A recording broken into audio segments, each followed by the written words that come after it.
Welcome back, Martini Giant fans. This is episode number 123. Yes, 123. It is almost 123 degrees out here in Burbank. I don't know why I decided to do the podcast intro outside.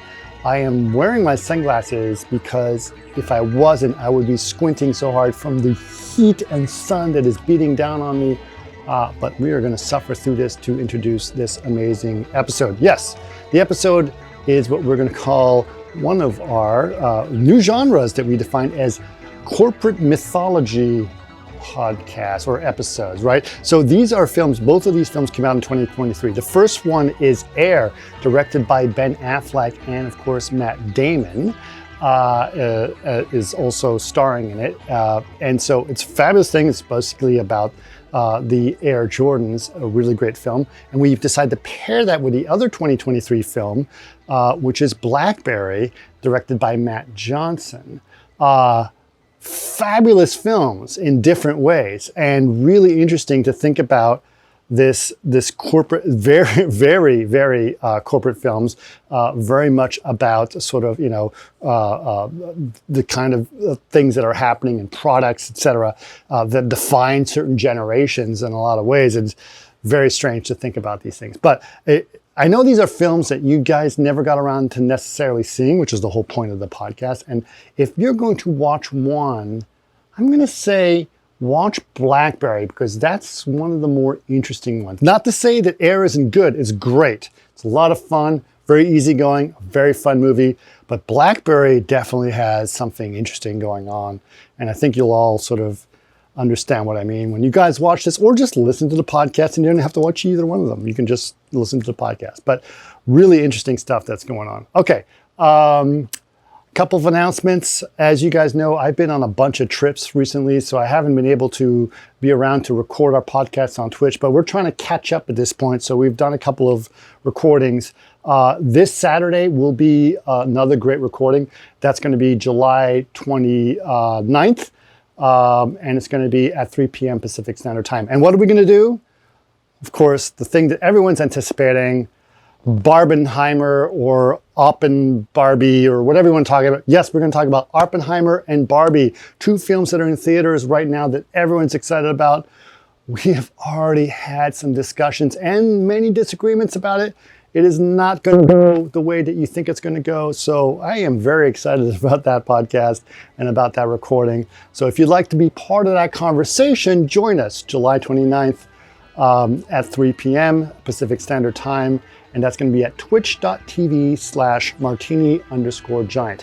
Again, that is twitch.tv/martini_giant. And don't forget to subscribe to us there. Now, if you don't have time to watch us on that channel, which is totally understandable, you can always catch us on our YouTube.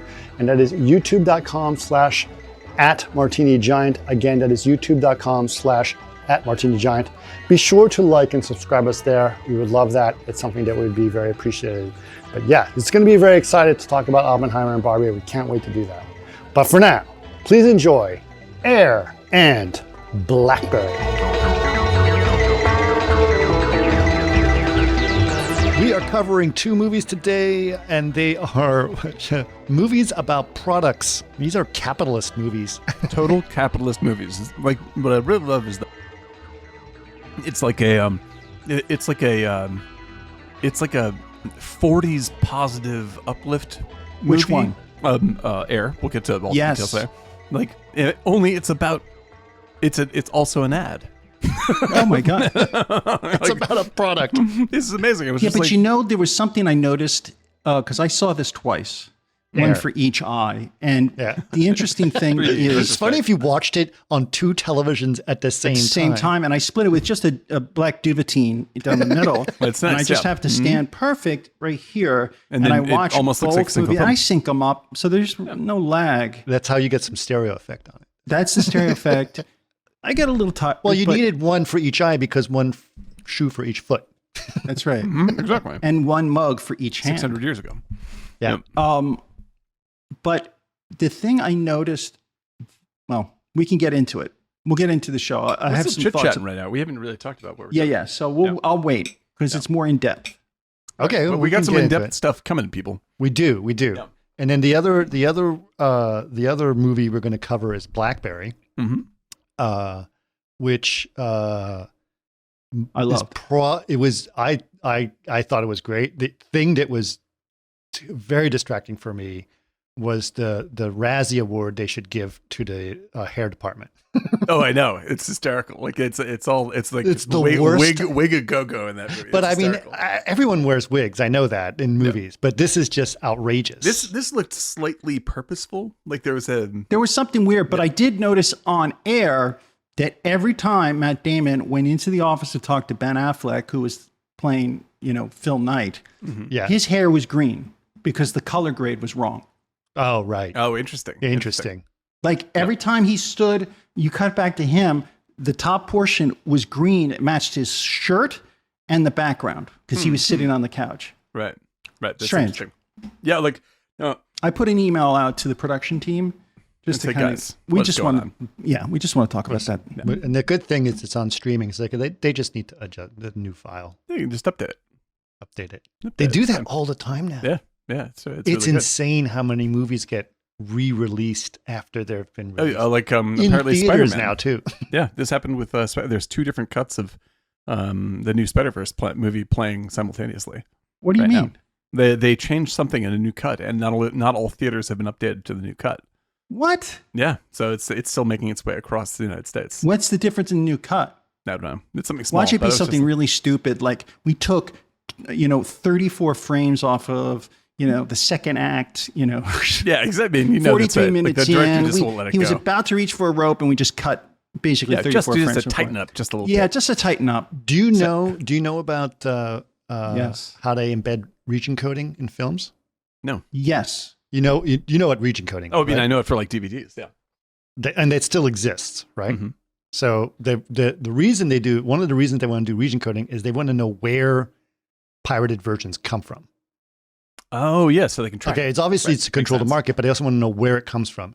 So they change the movies very slightly for each region. Mm. That's cool. And so that when they get it, they're like, okay, go to this time code. And then they'll take like a brick and change the color of one brick or something like that. And so Or that's how like- it gets marked. That's so it's, how it's sort of like it's- the. It's like a watermark, but you don't Yeah. know where it is or which one it is or what part of it. And it's just a On little some hidden bit of data. movies, like the actors are not as good as in other cuts. Like it's a different take. Like I really love you, in some- then you go to another one. It's like I really love you, and that's that subtle thing. Yeah, Imagine in if you one had they a use Matt Damon, and then as the a other one you use director, Mark okay. Wahlberg. So that's You're directing. Okay, let's go back and top. Take it a little bit lower. This is for Region 5, okay? I really love joke, you. but this will be happening soon. I want to get on a plane and see you. Okay, cut. Let's do that, but we're going to do Region 8 right now. Let's redo Region 8. I really love you. Let's get on a Really? plane. Yeah, it's like the acting exercise where you emphasize a different word every single time. Like, I love you. I love you. I love you. love you, Region 8. Exactly. Say Region 8 after every other line.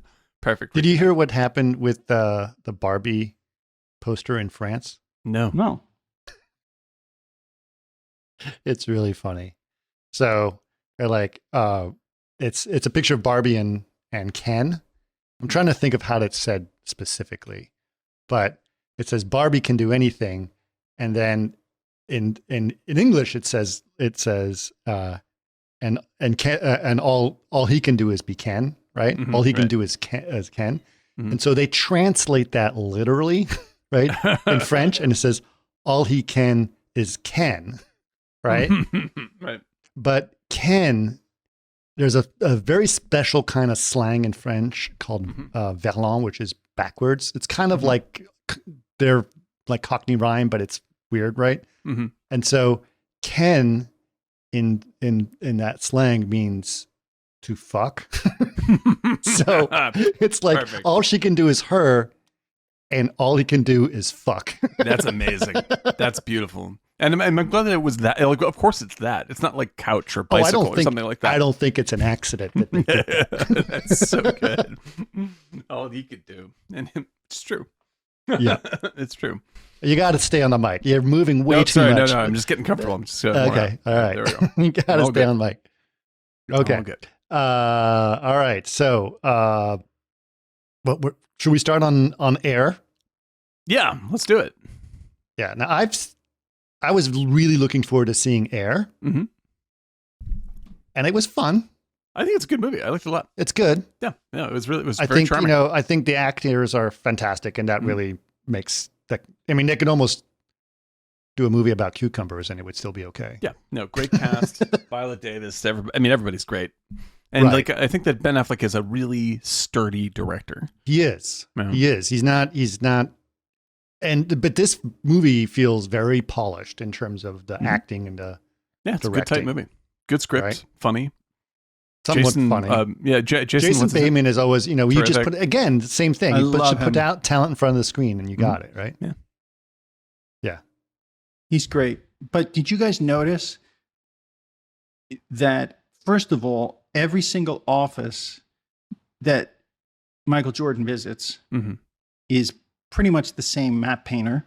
And Yeah, right. and you never see Michael Jordan's face. Oh Well, yeah, I know, but think that felt That's on awkward. purpose. Yeah, like that's definitely a choice. That felt awkward the way they kept trying to hide his face. Yeah, but he's looking at paintings and kind of looking right. around. But Yeah, it like was so that's- obvious that that's what they were doing. Yeah, like I wish they didn't even include him, or maybe just use They're someone trying to else. do. They do this in like 50s. I think it was legal.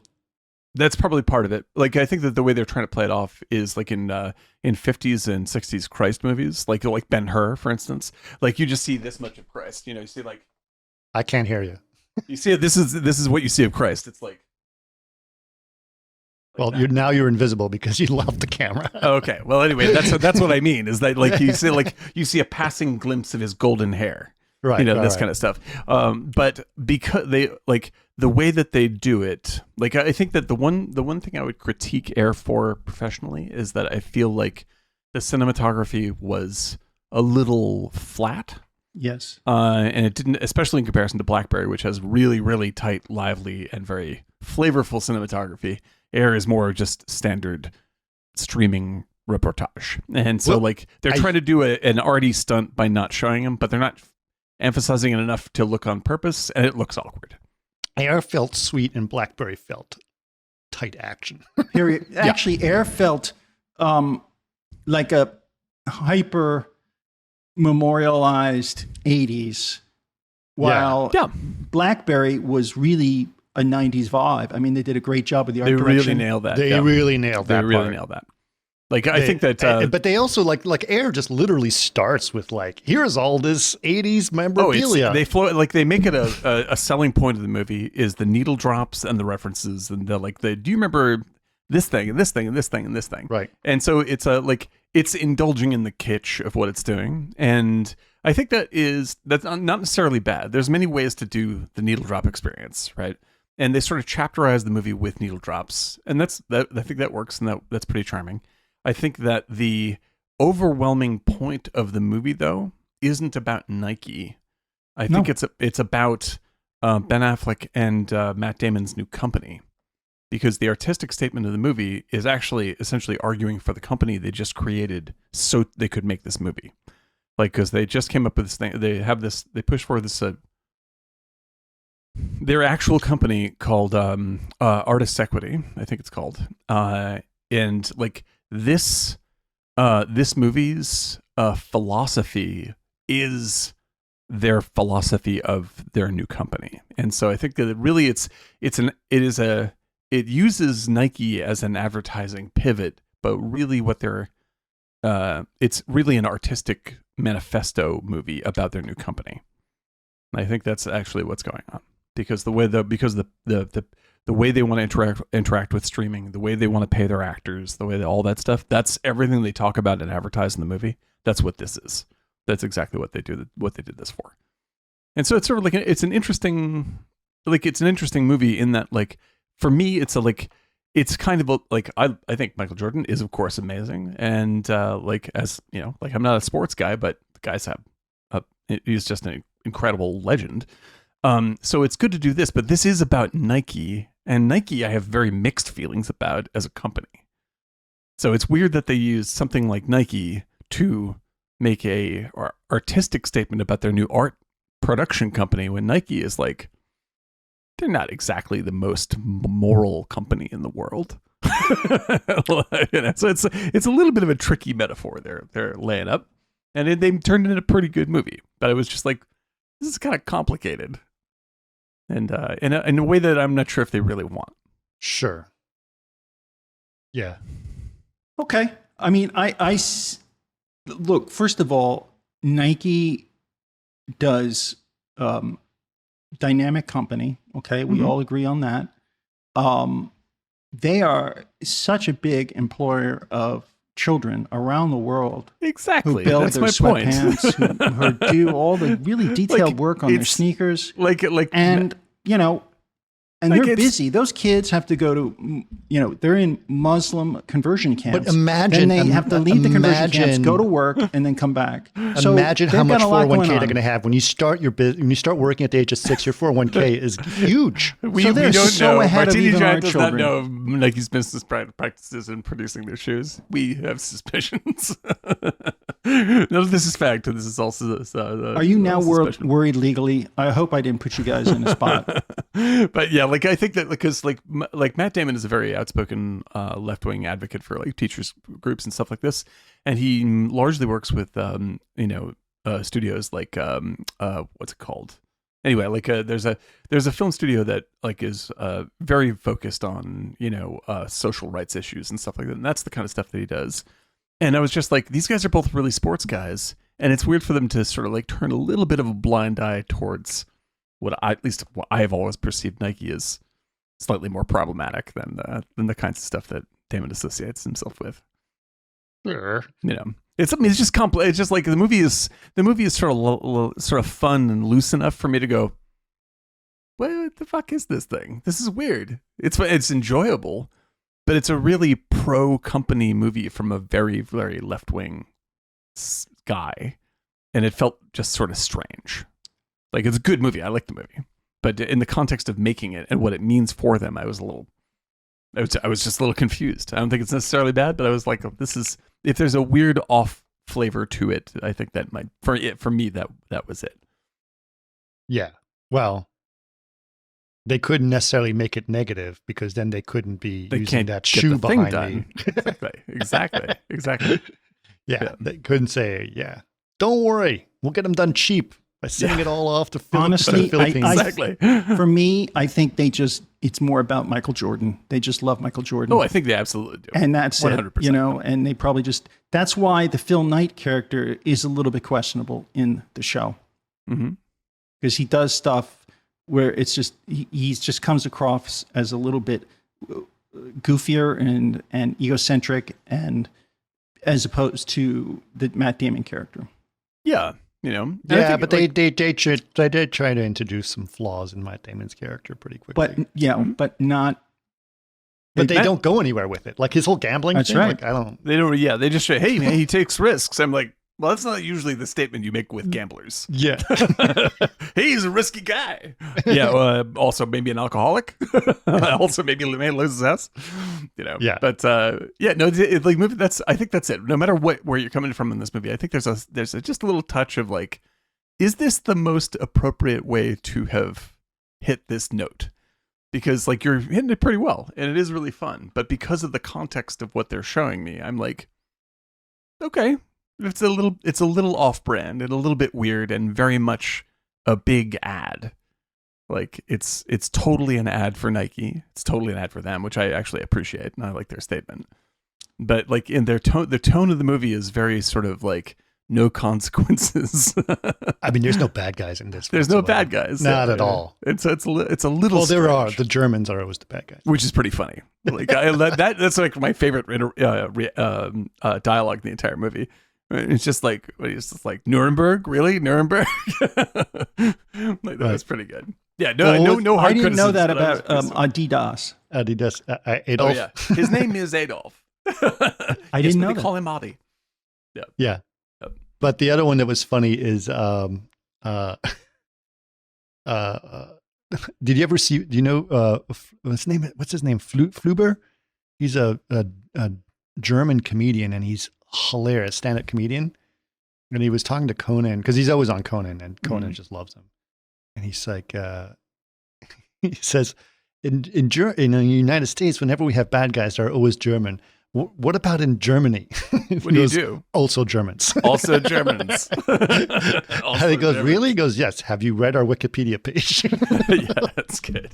Well, it's like I always say, like Have you read our Wikipedia? Because half my family is German, and like I always say, like there's a difference between a German accent. If you're watching a Wim Wenders film, and a Nazi accent. And a Nazi accent. And like the Germans definitely know this. There's like, he's back on those sharp eyes. Yeah. Yeah. What was it? It was Peter Baustetter. So it's like, don't use that Indiana Jones Nazi accent. Don't tighten that up a little bit. Yeah, that's true. But yeah, no, it's like, this is an interesting experiment of a movie. Because like it's a very loosey-goosey, easy movie that's very easy to like. And whereas like Blackberry is a very tight, very propulsive movie with a lot of characters that are hard to like, and so like it's an interesting contrast because I think that Blackberry is a better made, more focused movie. It's a more focused movie. It's a more focused movie. And I think that they ultimately do a better job in terms of what they're doing of sort of like saying like, here are potentially likable people who like the worst aspects of them come out, and so you have complex feelings about them. Whereas Air is very much like, here are extremely likable people, and you feel a little bit weird about what you're watching. So it's like, It was a compare and contrast thing. Now, Eric, you'd seen Air before, and you twice. This is my second time. Mm-hmm. Okay, and then you never seen either of these films, Daniel? Neither, no. Okay. Like I sort of enjoyed Air more, but I appreciated Blackberry way more. Yeah, yes. Blackberry was fascinating. Well, in terms of like the intentions of people assuming power, getting power, they didn't cover that.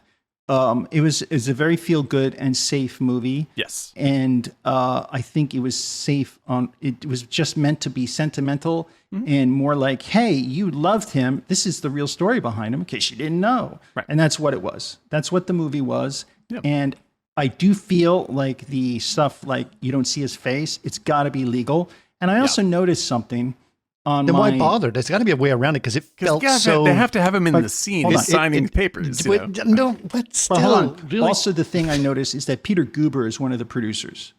So I'm wondering if it's a product or a script that came about 20 years ago. Mm-hmm. But they didn't want it to happen. But they said, look, we got Ben Affleck going to make this. What if we don't show Jordan's face? Right. What if we don't show Peter Guber? He's a producer. He's a producer. I know, but why does that? He did. Also, he's a 90s producer. Yeah, but no, he's an 80s producer. He did Beverly Hills Cop. Yeah. That's why you saw the Beverly Hills Cop. What does it have to do with him not showing Jordan? Like he's like because he had the rights. I think my guess is that I saw his name. I haven't seen his name in films in years. Mm-hmm. I'm wondering if he bought the rights to him years ago, and so they had to bring him on as a producer. The Michael Jordan story, right? Yes, and so if he did that, possibly, and we can look it up. But I noticed that, and then when I didn't see his face, I'm like, I wonder if this was just a deal not to show his, because he went out of his way not to see his face, like it was a legal problem. It feels a little bit like that. And the thing as soon as he's like, you see a side of his face, the guy's like, oh, look at that picture on the wall. Right. Yeah, but doesn't that all just feel way like? It just stands out. There's got to be. Well, this is what I'm saying is that I think they're intentionally trying to cover it as if it's an artistic choice. It isn't though. But I believe you might be right, Eric. Like there may be a legal reason why they have to do it. Because I saw in the second viewing, I tracked it, and I was like, work. he could just turn sideways, but you don't even see a complete profile shot. Right. He's like, oh, what's that picture up there? And he goes the other way. Because if you're really doing it on purpose, then you show the back of his head only. Like if it were the Coen brothers. Yeah, and you make him mystical or mysterious. Right, exactly. But it wasn't. It was just like the actor was deliberately just, I'll move my head around. Yeah, exactly. It was weird, and I said, that has to be legal. Right. And then with Peter Guber's name on, I was like, I wonder if he was like, yeah, that's interesting. He wasn't allowed to make viable. it because he didn't have the rights to his face or image, and he's a living personality. So Highly plausible.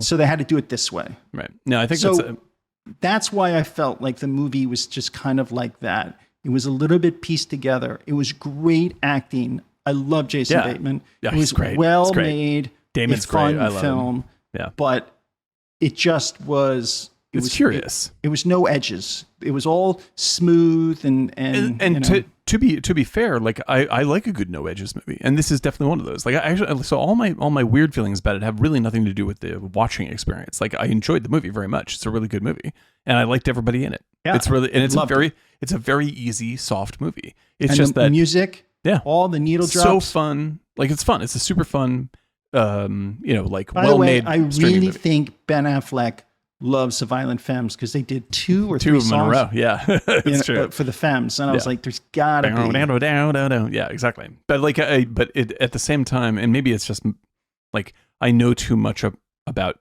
either Nike or about like how they put this movie together or all this stuff. I'm just like, this feels like an assignment movie where it's just like you got to make a movie about pick the product, Pizza Hut. I know. And then they try to make the best, nicest movie about Pizza Hut ever. And you're like, but this is a Pizza Hut movie, right? That's exactly what it is. Like in the beginning of movies, sometimes you would see like Coke presents a short film from USC. Yeah, my friend Ben Hansford directed one of those, as a matter of fact. It's true. Do you think there was a product placement for Nike? I'm actually not kidding here. Mm-hmm. Do you think Nike gave money to this movie? Yes, they agreed possibly, on a lot but of stuff. They don't have to. Like they are happy to have something showing their logo all the time. But by the way, thinking about showing Jordan's face, do you remember the terms of the deal? Is like his image is him.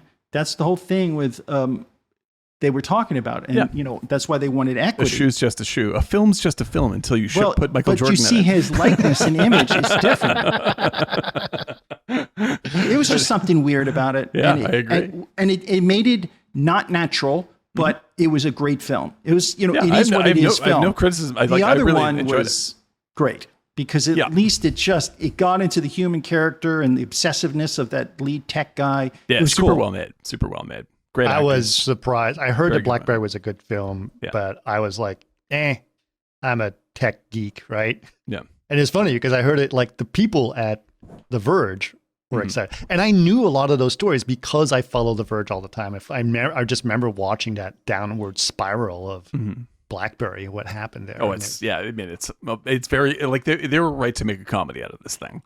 Like it's a really angry comedy. Like, do you know what it reminded me of? Like almost to the T in terms of style and the way the characters were built was 24-Hour Party People, which I love. Oh, totally. Yeah, exactly. I was thinking The Big Short. The Big Short was the one that came to me. Yeah, absolutely. That's the one that came to me. Yeah, but like what I thought about when I was thinking, especially when I was watching Blackberry, and I was thinking about a movie which is impossible to find. It was a made-for-TV movie that came out on TNT in 1999 and is still considered a great movie about the tech industry. Mm-hmm. Pirates of Silicon Valley. Oh, yeah, it is a classic. That's right. That is a classic. You can't find it anywhere. Yeah. Really? Yeah. It was on Canopy for a little bit, on, and then it's yeah.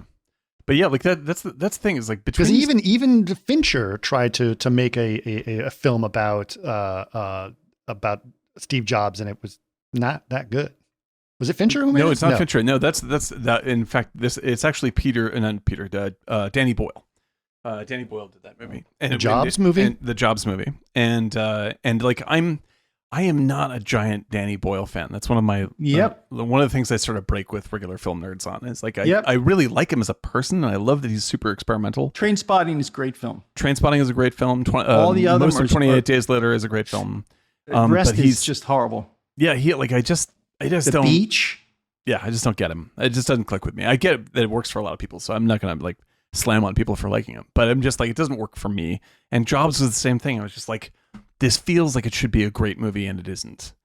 And like the script is really interesting, but something's not clicking, And like he makes all these choices that are just like a little bit off in the wrong way, and it never catches my attention. Whereas this thing does what he was trying to do very, very well. Right. Like this really held my attention.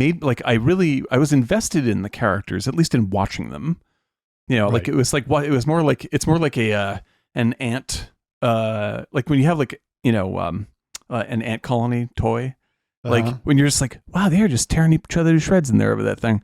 Like that's like, I don't feel connected to these people warmly at all. It's just sort of interesting, right? So it's a very intellectual experience movie, as opposed to Air, where I love everybody. Like, I know, it's a feel good. It's a feel good movie. You know, it's like a Spielberg type movie. Yeah, it's even easier than that because Spielberg 80s. Or it's like watching Big. You know, yeah, like it's that. Big as where you're just like, oh, it's great. You know, and if I don't think about what Nike does in the Philippines or whatever it is, then I have no problems. But Right. I think that what Damon does really well is like Damon's in a really great underappreciated Gus Van Sant movie called Promised Land, right? Oh yeah. And like it's and he comes in and he plays he's the kind of character that would normally be the bad guy of this kind of movie. Like he works for PG&E or something like this. And he works for the bad guys, but he is the good guy. And then this other guy, John Krasinski, comes in and he's like working for an anti-corporate fund that shows how bad companies are. But it turns out he's really the bad guy, and it's all just a put on. And so like there's a like nice moral mixture of what's happening. It's a pro-environment movie that sort of, it says this is sort of weird and tricky. Like the morals here are very tricky. But the whole thing is very moral and progressive. And with this movie, I feel like that's what it should be, and they don't do that. They're just like, isn't Nike great? And I'm like, Michael Jordan's great. Right. You know, and it's like it's but just an odd I thing think to you have done. answered it earlier, though. If this was a testament or some sort of example of their new company, they just wanted a broad hit, and that means Exactly. you know, not and showing it's a great the choice. creases. So for that, it's a great choice. And like, I really think it's because mainly this movie is, I don't what maybe was in theaters, but they didn't air. Yeah, but they only did that as a gesture towards the Academy, right? But these are both, especially Air, is like that's a 4-fronted Prime, Amazon Prime release, and that's really smart because this thing is a dad movie 101. Like this is Air is like this is a movie that and it doesn't matter if you're conservative or Republican. Doesn't matter at all. No. This is Everyone loves Jordan. Everyone loves this cast. It's a good feel good You movie. end it Everyone with "Wanna loves be like children Mike," making you know? shoes. Yeah. And so like I will definitely happily watch this movie again. If it's on, I'll be like, oh, this movie's really good. I like this movie. Yeah. You know, and sort of It's like Overboard. It's like yeah, exactly. You know, it's like one of these movies where you're just like, oh, it's fucking great. I love this movie. This is a really cool movie, and I like these people in it, and it's all very nice. And I think that they're very smart to have built a business that essentially leverages their names, Affleck and Damon, as the Michael Jordans of their own business. And they're like, fuck the studios. 100% streaming. There's an audience here that we're going to leverage, and they're very smart, and it's a giant hit that way. Like on streaming, I'm sure that's like gigantic hit. You know, like that's a really, really watchable, excellent, likable movie. It's very easy to watch. Very, but you know, very easy. Apple did a lot of that too, Mm-hmm. right? So Apple, a lot of the content that they made was sort of along the lines of, easy go like Coda and. Super Ted breezy. Lasso. Yeah, exactly. Ted Lasso is Ted Lasso. Yeah, exactly. So easy to watch, you know. Yeah. Those first 2 seasons of Ted Lasso are fucking Good. dynamite. Yep. Dynamite. Third season, not so good.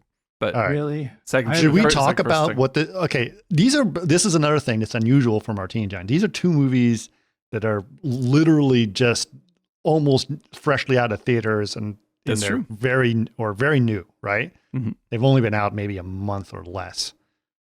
So I'm not sure if anyone's seen these movies. Jason, Has have you anyone- seen yeah. either of these films? I don't know if Jason's seen them, but we should talk about them real quick. Yeah, I bet maybe 1 or 2 people have seen it. You know, like they're not quite in. I don't know. I suppose they're in our range. You know, like Right. they're not like really film like. One is a pretty nerdy film in a really specific way. Like Blackberry. I hate to say this. This is going to sound bad, but I mean it well. It's a real Canadian movie. Like that is. It feels like a Canadian movie. Absolutely, and that's Expand on good that. because it needs to feel like a Canadian movie, right? It's really interesting. I was like, this feels like if David Cronenberg made a comedy. Right. It's like this is a very unique, very. And meanwhile, Canadian down the flavor. street, they're shooting Schitt's Creek. Yeah, exactly, exactly. It's Canadian humor. It has a very it's very sly. It's very intellectual, and it has a very sort of removed sensibility, and it's tight as hell. That movie is tight as hell. It's like my favorite thing is like it doesn't spend time explaining anything to you. No, like they're just in it. And you have but the to kind of character catch work up. is great, even down to the office members. Just really good. Well, it also feels slightly more indie to me, which I also really appreciate. Yeah. Yeah. So there's something kind of cool. Well, the smartness was indie. Yeah. Absolutely. Because they have it's a much narrower audience movie than Air. Air is aiming for everybody, right? And plus, whereas they're doing Joy Division needle drops, and they're doing Sister Christian. Come on, just as a comparison to needle drop movies, both of them are needle drop movies, right? But Blackberry has some excellent taste in music. Yes, it's like these guys. Well, really this is the thing stuff. that we can get into. Dune Blackberry. note was I thought of you, Dan. It's true when he's like Dune. When he's like, "What's that from?" Dune. It actually reminded me of a lot of visual effects places. Yeah. I was like, "Oh my god, it's all VFX guys here." Oh my god, it felt like a VFX. Well, even more specifically, I worked in. I was in video games. I was specifically in Boston tech company video games from the 90s through the early 2000s. This is exactly how it was. Like it's a heightened, caricaturized version of it, but it's 100% accurate. That was exactly our lifestyle. Like the music, the movie nights, the everything. Yeah. I was like, that is right on the money. Right on. Well, the other thing I think is interesting about these two films is first of all, they both came out around the same time, right? Mm-hmm. They're both movies about products that are about, 20 or 30 years ago, right? Right. And we both know their outcome. Yeah, exactly. Right. Right. One of the outcome is wonderful greatness. Everyone's happy. Everyone's celebration. Happy. The other one is into that outcome. The fucking downfall of but there's a lot of details you don't know, or at least I didn't know about Blackberry. Oh yeah, it's fascinating. Yeah. Blackberry is a fascinating story. There is a lot. The other one is like, okay, we got to get Michael Jordan, and that's the whole premise. That's the whole goal of the film. The whole goal, and that's it. We got to find a way to get Michael Jordan. It's going to build up to a couple of big speeches, and Matt Damon's going to nail it, and it's going to make you feel great. It's going to be great. But this one is like the details of the Blackberry story, which is hard to pull off because tech stories are definitely challenging. Yeah. And because you can bore someone really quickly.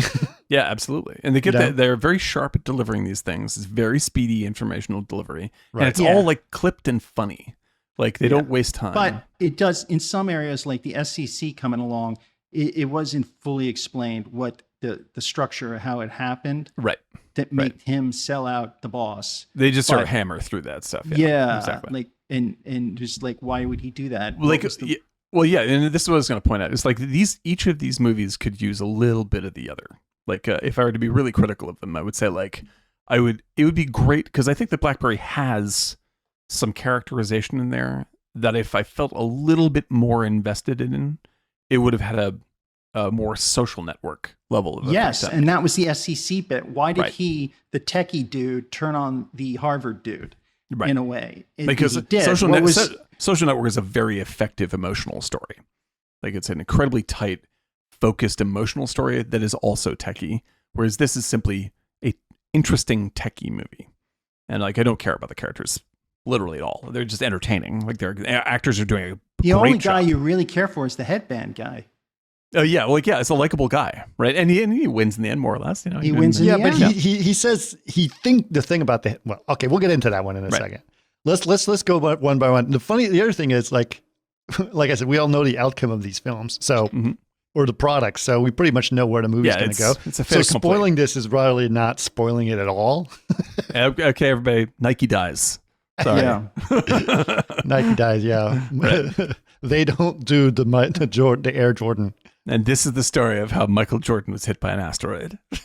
No. Well, he watched a trailer to it, which is very exciting. And that's all, the movie is basically the trailer. And you It's want the that whole to be thing. true with a movie like this. Yes. Like that's exactly what you want. You're like, it's like ordering pizza. Like you don't want well, I didn't give you a pizza. Here's a, like a specially blah, blah, blah. Like you don't want anything like that. You want exactly this. So like pepperoni. Right. Great. Here it is.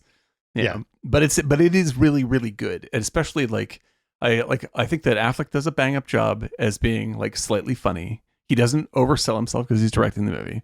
Damon is incredibly likable as always. Viola Davis is great and reserved, and what's his name from Ozark is one of my favorite characters. Chris Tucker. I love Jason Bateman, and Chris Tucker is great. Yeah, Chris Tucker was hilarious. Terrific work. Like so goddamn likable. Almost Chris Tucker from Fifth Element. Almost. Well, that's the thing is like, and I said this in the middle of the movie. I was like, I didn't like young, skinny Chris Tucker. I really like fat, middle-aged Chris Tucker. Like, I like this guy now. What about fat, middle-aged Matt Damon? Oh, yeah, I like that too. No, that's fake. I mean, it's a little know, fake. He's obviously still jacked. Yeah, like he still works out. But for it's his funny. You can see the fold in the shirt on one of the shots. Sure. Yeah. But like he does it as an actor. He sells it very well. I think he does a good job. And like I like Damon a lot. I think he's a really good actor. And he's always he has that sort of Gary Cooper earnestness that like even if he's selling me shoes, like I still like him for it. He does a nice job. And like watching pros like him and Viola Davis work together is like, how can I not like this? This is great. Like this is A+ material. And so like the only thing that I wish is that if it had some of Blackberry's cynicism, it would help. Because like, they couldn't do that. They couldn't do that. They can't do it because of the way the film is structured. The brand. Yeah. That is the problem. The only problem I have with the movie is that I felt a little weird about what the product of the movie itself is. Yeah. And that sort of looms over it the whole time. But the advantage that the Blackberry guys had is that Blackberry's dead. Gone. It's dead. And they can basically talk about how that happened. That's right. Right. And you really, in order to like... And it's based on a book. Right. And so because the champion version of this kind of movie is Social Network, right? Like Social Network had its cake and ate it too because the script, it's a very good script that was hammered into perfection by David Fincher, right? He's like, we have to make this so accurate that they can't sue us. Eric Roth. No, it's actually what's his name? West Wing did that. Yes, and right, and so it's like he's very good anyway. I like his stuff, but like if you watch the making of Social Network, you can see why this is in particular a great script, and it's because Fincher is as relentless as Polanski was with Chinatown. Like, yes, Robert Towne is a great writer, but Chinatown is put under the vice of Polanski. It turned it into a diamond, and the same thing happened with Social Network, and it's because Social Network knows what it's saying is outside of the tech realm. Like the story isn't the tech. The story is about how we betray each other. And like he holds onto that emotionally. So the emotions of the story. Class structure too. Oh, absolutely true. But it all keeps coming back to real personal feelings. And it makes me care about this uncareable person. And it's really, really effective. Whereas like Blackberry remains at a distance. It's very, very smart and very, very funny. But in the end, I'm like, well, fuck these guys. Who cares? They're all rich assholes anyway. But I didn't feel that in Social Network. I actually felt bad about the people in Social Network, even though in real life they're all billionaires. And then in Air, I'm like, I love all these Did you feel people. sorry for the Winklevoss brothers? Yeah, I do. I mean, like, I think that everyone is played exactly as everything I would critique them for, but there's a common humanity that he's selling underneath that really makes me feel for them as actual people as opposed to subjects. And with Eduardo Saverin, look, Eduardo Saverin's a fucking bazillionaire now. Like, I shouldn't feel bad for that guy, no matter how much he got fucked by Zuckerberg. But like as a character on screen, I'm like, that poor son of a bitch, man. That sucks, And like and whereas like in Blackberry, if they had a little bit more of that Matt Damon connection, right? Then they could have sold the idea of like, because I can see what they're doing. They have like, there's the unlikable guy from Always Sunny in Philadelphia who is terrific in this movie, right? Like shaved, bald, bad wig stuff, right? And he starts off totally unlikable, asshole, pristine jerk off fascist. And then by the end of the movie, I kind of not like him, but I grudgingly like what he's grappled with something that he now wants to make happen. They couldn't have done anything. They could have done it without him. He came in as the angry one and became the passionate one, right? And then the super nerdy guy slowly becomes the desaturate villain. It's going to be impossible for us to do these two films in order because we keep going back. Yeah, no, they relate too much because I keep on wanting to say the best way to judge these. I'm changing our background because we're talking about Blackberry. There we go. Okay, there you go. But sorry, I just want to say and if they had some of that heart that Air has, it would be a yet better movie. That's all I want to say. Go ahead. Yeah, I just the best way for me to judge these films is that always at the end of these kind of historical dramas is they're kind of like what I always feel like is the Animal House. Where are they now? Where the text comes up. Yeah. And it's interesting when you see the one for Air, you look at the real photos, you look at the real guys, they're like, he's a little more tragic in real life. Oh yeah, he was kind of alone. He's kind of a weird guy. Right. Whereas on the Blackberry, when I saw the guy that was the douchebag, I was like, oh, cool. He got out. He didn't get nabbed and go to prison. Right. He escaped. So I was kind of cheering for him in a weird way. Sure. But I thought all the guys at the end of the other thing were kind of creepy. Yeah, right. Or troubled souls. There's something weird about them. There's a more interesting movie to make there, right? They could have made there's a better movie to be made there, and instead they made a really good movie. Does that? Yeah. The Viola Davis was great, but when you see at the end of the movie, he toasts his mother, the real Michael Jordan. His mother looks 100 times more dynamic than even just in her smile than the way she was portrayed by Viola. But that's the Viola script, Davis. Right? Like Davis is serving up the script, and the script is what is limited there. Like Davis can handle anything. She's one of the best actors in the world. That's right. But I'm just saying, I didn't feel that. When I saw the picture of the mother smiling, so proud, but so beautiful, I was like, I didn't get that. And I got a little more hard edge from her. Yeah. And I also thought some of the editorial where they flashed what really happened to Jordan's father and so forth was just kind of like, it just didn't work for me. It's a little off. It's a little off note. Yeah, I felt the same way. Yeah. Yeah. It was like, that was the wrong place to put that. 100%. So it's interesting. It's interesting. Like I was just like, I wish that these people had gotten together to make a movie that didn't require a Nike okay. I don't think that's possible. I think you're right. I don't think it's possible. Yeah. I don't think it's possible. Like, I'm glad they got together to make a really fucking cool, heartwarming, good Saturday afternoon dad movie. Like, that's great. But there's obviously more of a story there, and they're just not allowed to really tell that story. That is outside the purview of legal for what they're there's something being held back. Yeah, I totally agree. And I don't want to nitpick, Chris. I don't do that. But in the scenes where there's that kind of break room where they have food and all that other things, and there was an inaccuracy on the soda machine. The Fanta font on the Fanta was wrong. That's and I don't want to nitpick. Font. I just feel like that wasn't... Fanta was invented by Nazi Germany. That's right. That's right, because they used the Fanta grape in the Battle of the Bulge. Biggest seller in Paraguay. Fanta grape. I love Fanta grape, by the way. Fanta grape? There's orange. Fanta grape. No, but they have a Fanta. Only be an orange. No, there's a Fanta. There's a grape Fanta. I can't fucking stand Fanta. That's the RC Cola. And the Fanta of orange. The Fanta world. You know how it's really good is when I was student overseas in Spain.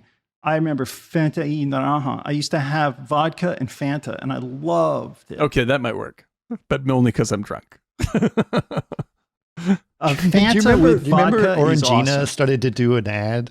I love Orangina too. Yeah, Orangina started to do an ad where they were trying to say that like the signal for Orangina in Europe is because you have to shake an Orangina, and so they said the signal for Orangina is this. Yeah, right. Nice. That's what it is. Okay. Okay. Signal for something else. That's what? Amazing. What are you thinking of? Well, I don't know. It's just like it's playing the harmonica. I got it. Yeah. Oh boy. Yeah. Like I'm interested to see what Damon and Affleck do next. I like those guys together. I've always been fans of both of them. I think since the they Boston days. already announced it. Oh, they got something cooking? It's on Chuck Taylor, the shoes guy. Ah, nice. There They're we go. doing a trilogy of shoes. Chuck. Next one is Chuck Taylor, and after that, it's They're going to do a story about an Italian cobbler. That's it. And it's going to be Daniel Day-Lewis. It's so funny. The flip-flop. It's a period film. It goes back to the 60s. I thought it was going to be they're going to do Pinocchio because he's a cobbler, right? That's right. And get Daniel Day-Lewis. Is it a cobbler in Pinocchio? I don't remember. He's a cobbler in Pinocchio. Yeah, it's true. Yeah, it's like I want that story with Daniel Day-Lewis doing his There Will Be Blood style thing, screaming about shoes. I would definitely watch that movie. That's a good movie. But is there anything else like? What is there any other movie like Air that works? Like, I guess that maybe that's the way we should look at it. Like something that's so very obviously a giant ad for its subject that actually still works. That actually still works? Is there anything like that? Yeah, there were those Reese's Pieces. You know, E.T. E.T. Also, there was the basketball where it was. I tell you what it is. Hold on. Cartoons and a basketball player. Mm-hmm. What was that? It's the with Jordan, isn't it? Yeah. Oh yeah, Space Jam. God, Space Jam. No, those are Jam. bad movies. Those are bad movies. I will Okay. not. I'll tell perpetuate you a that good movie. I'll tell I you a remember good being movie on that's an ad visiting for the set something. for Space Jam. Right? Are you Hit ready? it. Go for it. Top Gun Maverick. The Air Force. Yeah, that's true. That's true. Okay, That's I buy that. 100% correct. That's the perfect version. Were of this they movie. involved? The Air Force? Yeah, a little bit. Just a little bit. God, I can't believe that. Like, you know, the president of the United States wasn't in that movie, going like, Come on, man! I got "Good my job, glasses. Tom." I mean, Tom. Tom. I mean, look at this guy. I fucking love Let me that movie. smell Oh your my hair. god, that movie was insanely good. I've watched it again. I'm like, yeah, it's perfect. You All cannot. right, shall we go through the plot real quick? I know Go for it. it's going to be hard. It's okay if we're just going to jump around it, but let's do it anyway. So it starts off with, we find out Matt Damon, who's a fat, middle-aged white guy, going to high school basketball This sounds like it's going to be a different kind of movie, but hell, it's saying stick with us. High school baseball games, and recruiting people, and basically doing his job of finding talent and trying to get them to represent shoes. Okay, so that's what it is. Now I do know that like this is a big business, right? There's a lot of shoe deals that get made. Even back then. Mm-hmm. Oh yeah. It's strange to see that it goes they're back all the way big and there. small, right? Because I know like runners, but I was a long distance runner, and I knew some of the runners that would get represented by shoes, and they'd do anything from they just get a pair of free shoes all the time, right? To they get like $10,000 or $5,000 or whatever it is, right? All the way up to a lot more money than that. But that was basically the deal. It's like, there was shoes that were being deals made all the time. And so he was starting at high school, which is a good place to start because you try to find a talent that's going to grow with your brand and what's going on there. Now, the other thing you find out through this process is that Nike is the lowest represented in basketball. Right. They're jogging shoes. Yeah. They're jogging shoes or running shoes, right? But they're And allocating some money to try to expand outside of that world hesitantly because the board's like, we make so much money in running. Why do you care about? Why do we want to dominate basketball, which is a Right. second tier sport? Right. And it's really just not where it was right, at all, right?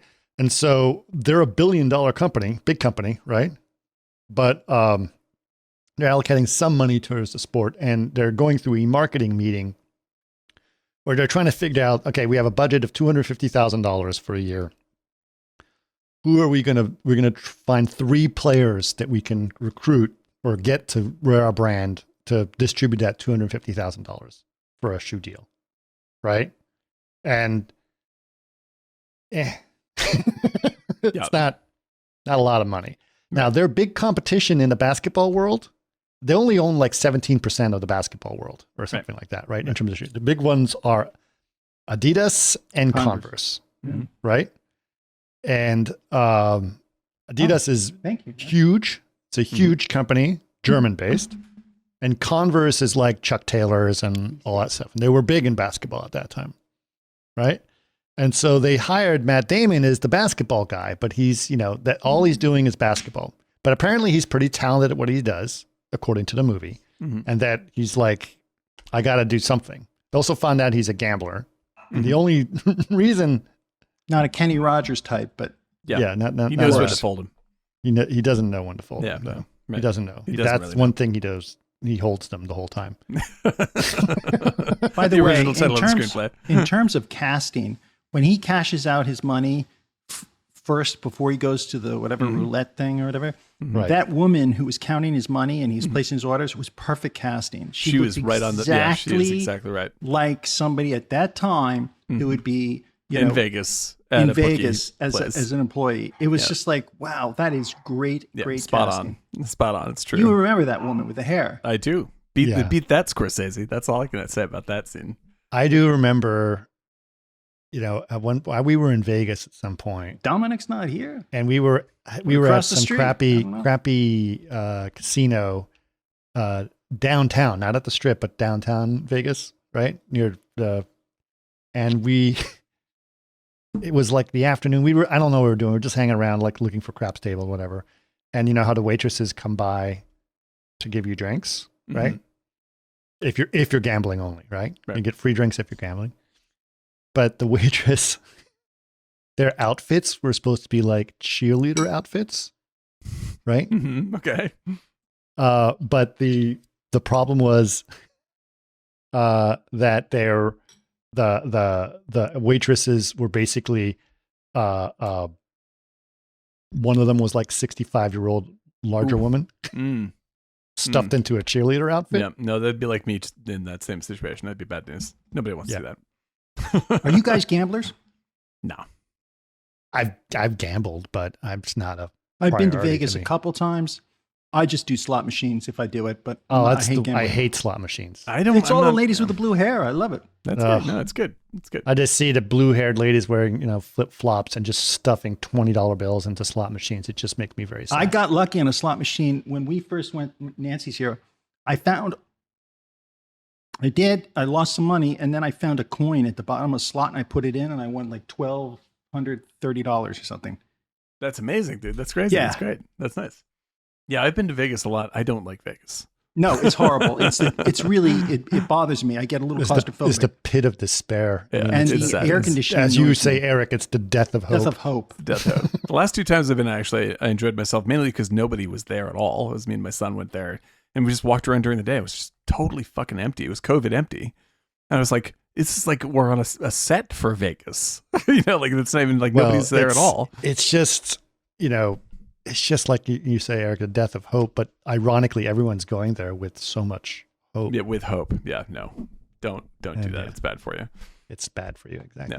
Yeah. And we also went to go to what's it called, Area 15, which has a bunch of really weird experimental sort of Area 51, you mean? No, Area 15, and it's like it's true, but like there's this thing called Meow Wolf, and they make Yeah. Oh, so you know who does Meow Wolf? Who was Who's one of that? the people who started Meow Wolf? Barbara Ford Grant. Oh, interesting. Yeah, God, it's great. She started Great. and she did that, and then I think it was part of Meow Wolf was it started in New Mexico. Yeah, no, there's one in New Mexico. There's So one that's in, where like, because she went to Austin. University of New Mexico, and that's Who's where she this was sort woman? of get involved with. Do you remember Darren? It's Darren Grant's Grant. ex-wife. Yeah, No. Yes. I didn't know that. That's really wild. Yeah, The no, South African Darren Grant? No, that's Darren Hendler. Okay. Darren Grant was the CTO of DD. What is Meow Wolf besides a cat product? It's sort of cat like a food? how can I say it? It's a techie. It's like the one in Vegas is called Megamart, right? And Meow Wolf presents Megamart, or Megamart rather. And you go into Omega Mart, and you walk in, and it looks like just like a Ralph's, right? Only all the products on all the shelves are bizarre Twin Peaksy, strange sculptures of other things and products that don't exist, and all sorts. It's very, very strange and very funny.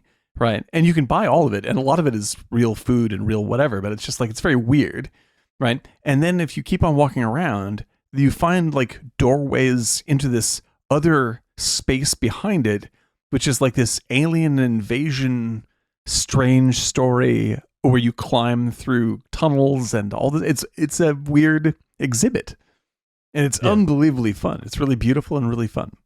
It's a great place to like a great family experience, and it's sort of like a very bizarre Disneyland ride, and extremely fun. And there's a Meow Wolf in New Mexico. There's one in Alston. I think that's the first one. Yeah, and it's a really great ride. Yeah, you just wander around and look at stuff, and it's very strange. Yeah. I would just say look it up. You'll see what I mean. It's really wild. Yeah. Okay, I got it. So move on with story. So he basically has to try to find how to hire this person. We're introduced to a couple characters as we go through this. Mm-hmm. The first one is obviously Phil Knight, played by Ben Affleck. Ben Affleck, yeah. Behind me. We're introduced to the head of marketing that's played by Jason Bateman, right? And we're introduced and then what's his name? Chris Tucker. What was his role again? I'm not entirely sure. Like product outreach, or it was like token black guy. No, he's based on a real guy. He was like, get in front of the mic, Eric. He was like like product outreach or something like that. He's like the head of the division to approach sports figures and blah blah blah to make deals. Something like that. Yeah. Right. Okay, so he's the guy who's the head of sponsoring, basically, right? Kind of. All right. So the gist is they have all these random names of people they want to try to approach, and they only have $250,000. They're not going to get more money because they don't want to.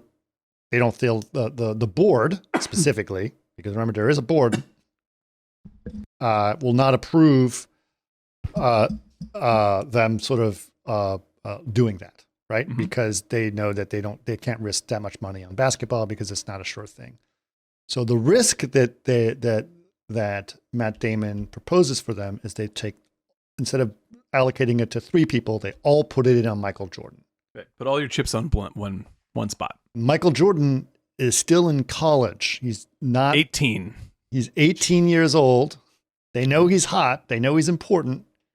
And he comes to this realization when he watches him and this play. Is a great scene. That's a really good scene. Yeah, really great. He watches him play a game, and he comes up with the narrative of this is why he's so important, right?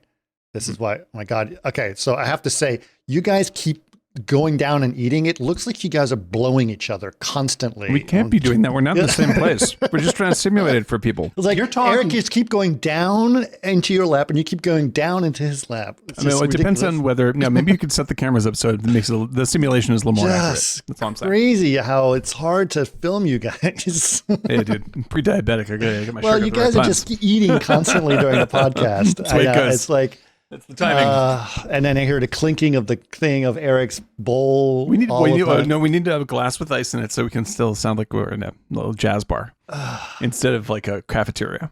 Yeah. I think we got other problems. Yeah. This is a small one. Yep. Yeah. I know. Sorry folks. This is you don't want me to have low blood sugar on this podcast. This is like we're like the French filmmakers of the 60s. This is real life podcasting. Yeah. And Eric still can't point the mic towards his face properly. Yeah. Right here. I got a checklist. Nice. This is these are the things that we deal with daily. That's right. I know. I have to say it over and over and over again. Yeah. You're going to keep on waging that war. Chris is like the school teacher to us. I mean, it's honestly. like Daniel can't stay still in his chair because he's always moving around, right? Mm-hmm. He can't plug his headphones into his mic because he's got a giant head and he has to use a USB headphones. That's how it goes. Yeah. And so he can't monitor his own voice. Like, I'm just telling you, as someone who's doing it, not is easy the being most Chris. frustrating. It's not easy being me. It's not there should be a movie about and then Eric is still sitting there clunking away eating pasta. If this were a movie, it would be you'd be Matt Damon, right? And I'd be Chris Tucker. It's minestrone.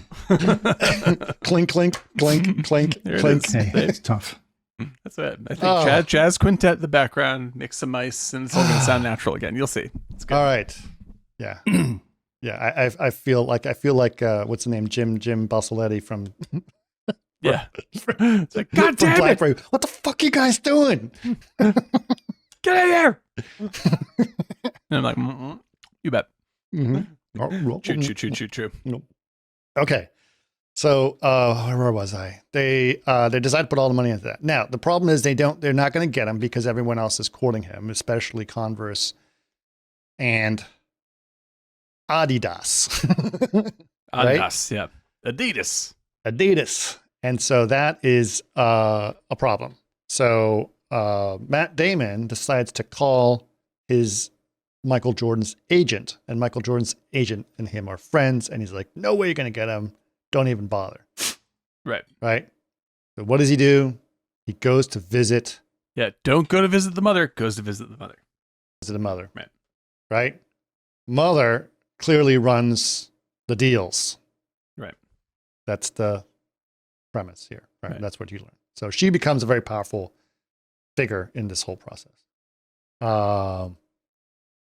Then gets yelled at by the agent for doing that. Mm-hmm. But then goes through the process. Also, what he does is he explains, because he does this, the American movie speech thing, like 3 or 4 times. Yeah. And it's great. Which is too many speeches, by the way. I think it's too many speeches for the movie, but he's good at each one of them. Right. You need only one good speech. Right. Not 3 of them. Right. But he gives her a speech of like, here how your other meetings are going to go. Right. Converse guy's going to show up with the gold thing. It's like, I've had a dream, or like, it's like there's 3 or 4 good people I've seen and he's just one of them, or whatever, like, or something like that. Basically, It says like, he's going to say that Michael's almost as good as these other great players, and he'll always be the last one on this great players list. Right. Don't go with those guys. They won't showcase your son. Right. And then the Germans are going to give you a speech, and then you should ask them who's in charge. Right, because they're in disarray because Adi died. Yeah. Adi died. Yeah, Adi died. Right.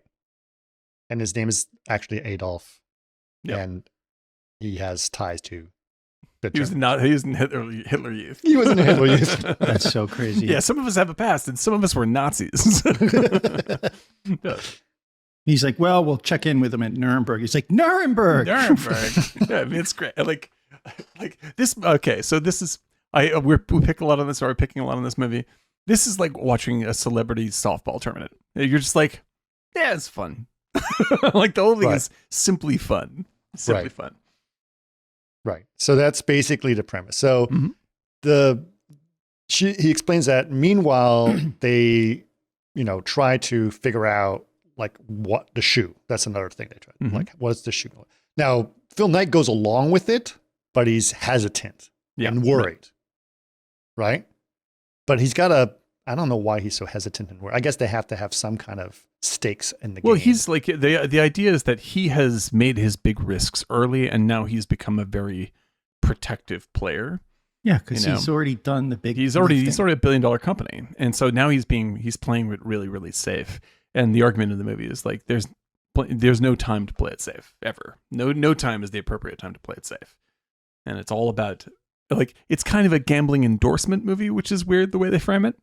True, actually, that's true, because they don't have any back end on Matt, as you pointed out. No, there's no back end on Matt Damon's gambling story. It's just like, well, he's a risk taker and gambles a lot of money. Guess we like him. That's great. That's why we needed a gambler on this one. You need people that are you need people who risk their fortunes. Yeah, exactly. I guess that's fine if you're a millionaire. Yeah.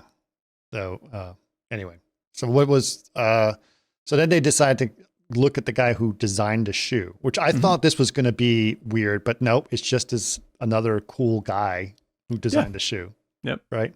And another part I liked about the movie is when they're just like, no, there's regulations about how much color you could have. Yeah, your shoe has to be at least 51% white. Yeah.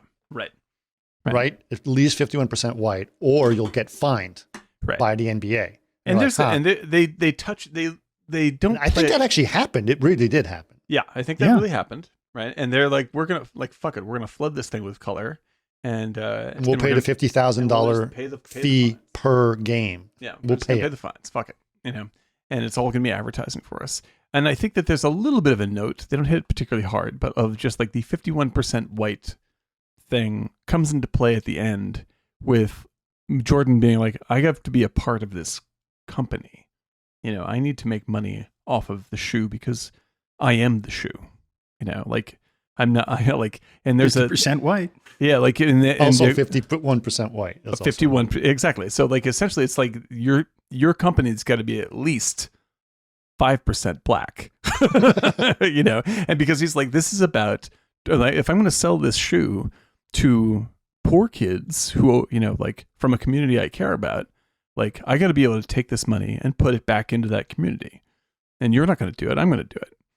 And I think that's I think that they could have resolved that plot a little tighter because it's a good plot. It's a good emotional plot. But the thing is he's again, I hate to harp on it, but because Michael Jordan is not in the movie the whole time, he's just a freaking puppet, right? It's all about his mom. It almost works hanging on the mom, but they don't tell a very realistic story with the mom. No.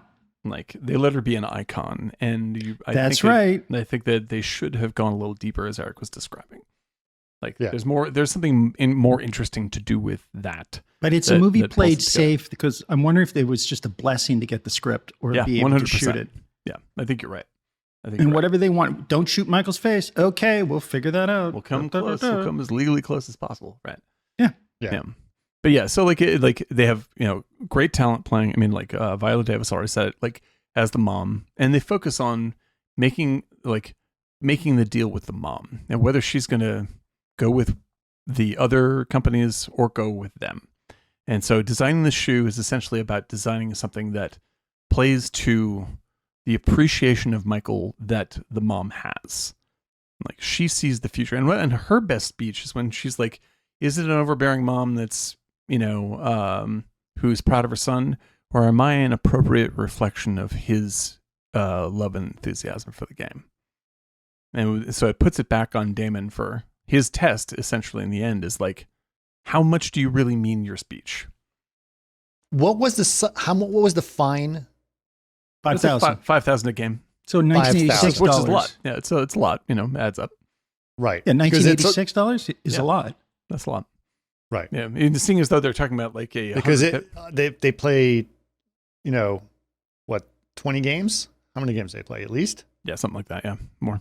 So 25 games. That's another $125,000. Yeah, I mean, so it's almost their budget. It's equal to their budget. And they added it on top of the $250. Yep. So they really kind of like, it's kind of a joke because they really just added a lot more money to him. Yeah, exactly. And so like I think that they build that. But you're right, it's a marketing fee, right? Yeah. Right. Like $5,000 is nothing for an advertisement. Yeah, who cares? If you're gonna go, that's for right. It, you're gonna go for yeah. It. Right. And so like I think that they set up these threads pretty well and pretty tightly, and Affleck does a good job of managing the movie. Like he all the scenes are played really well. They're nicely directed, a little flatly photographed, but like nicely directed. He's very Clint Eastwood. Now he's like very middle ground Clint Eastwood filmmaker, where you're just like, guy knows how to work with actors. He's totally Clint. That's exactly what it is. He's like sometimes he totally nails it. Sometimes he's only pretty good, but he's always pro. And I really appreciate that because I even liked his last movie, which bombed, called Live by Night, which everyone hated. And I was like, really? I liked Argo too. And Argo's great. I mean, these are really good. I didn't know he made one since then. Live by Night? Live by Night. It's it should, like, you definitely feel like it should be a great movie, and it's only a pretty good movie, but it's a really solid bit of crime movie making. It's not bad. It's just that it's like his best film still is Gone Baby Gone, which is a real fucking, that's a showstopper. No, he did that heist film. Oh yeah, and that's right. And The Town. Those are his two great films. The Town? Those are his two top-notch films. And The Town was okay. I like The Town. Did you ever see, what's his name? Seth, the guy, the late night show guy, Seth. Myers. Mm-hmm. When he did a joke trailer. The Boston? The Boston accent. The Boston accent, yeah. Yeah, as someone who lived in Boston for quite some time, yeah, no kidding, man. Like nobody, the only people who can do Boston accents are actually from Boston. Right, I've never seen anybody else do it right, ever. Gone, baby, gone. Yep. Like Nico, like I don't even like The town. I can't even pretend to do it right, but man, like those things do it. You're just like The departed. Ben, you're from Boston. What is going on? Why can't you get people to do this right? The English guy who can barely do it. Yeah. Rah, rah, rah, rah. Yeah, like cuz like there's a great I read a great paper on how the Boston accent works, and it's so complicated. Like it's such a there's so many little details to doing that correctly, and so many variables like drop your R's here but add them here. Like it's got to be the hardest accent to do in the entire world to do it correctly. And almost all actors, the mistake they drop their R's and they add R's. You're absolutely right. Like they don't. They'll. Yeah, like you get an idea. Like you get an idea, right? Or a Donner. There was a guy. Our coach was from Boston. A strong Boston accent, and his girlfriend was named Donna. Donner. He kind of called her Donner. Donner. Right, but at the same time, you're like it's the Harvard. And that's the thing is like. Actors will go Harvard and like and show that they're dropping the R, when actually what you really want to do is mash it up all together. So it's Harvard. So it's you just throw it out, like get it out of your mouth as fast as you possibly can. Right. And that's where actors always try and shape it, and it fucking sounds idiotic. Ouch. Yeah. Awesome. Yeah. And they use different words for things. Yeah. Really, like my favorite bit all the time. If I say I'm going to the spa to get a grinder, what am I? Grinder. What if I'm gonna get a grinder is a sandwich. Yeah, grinder's a sandwich. I'm gonna get pop in a grinder. Right. And so I'm gonna pop in a grinder. And if you get a pop, you're getting soda. If you're getting a grinder, you're getting a sandwich. And you're getting it pop too. Yeah, and it's not always pop. It's only part of Boston. That's in Revere. It's pop. Right. But if you're going to the spa, then you're going to the convenience store. Oh, I thought it was the Packy. No, the Packy's the Packy. Packy's the Packy.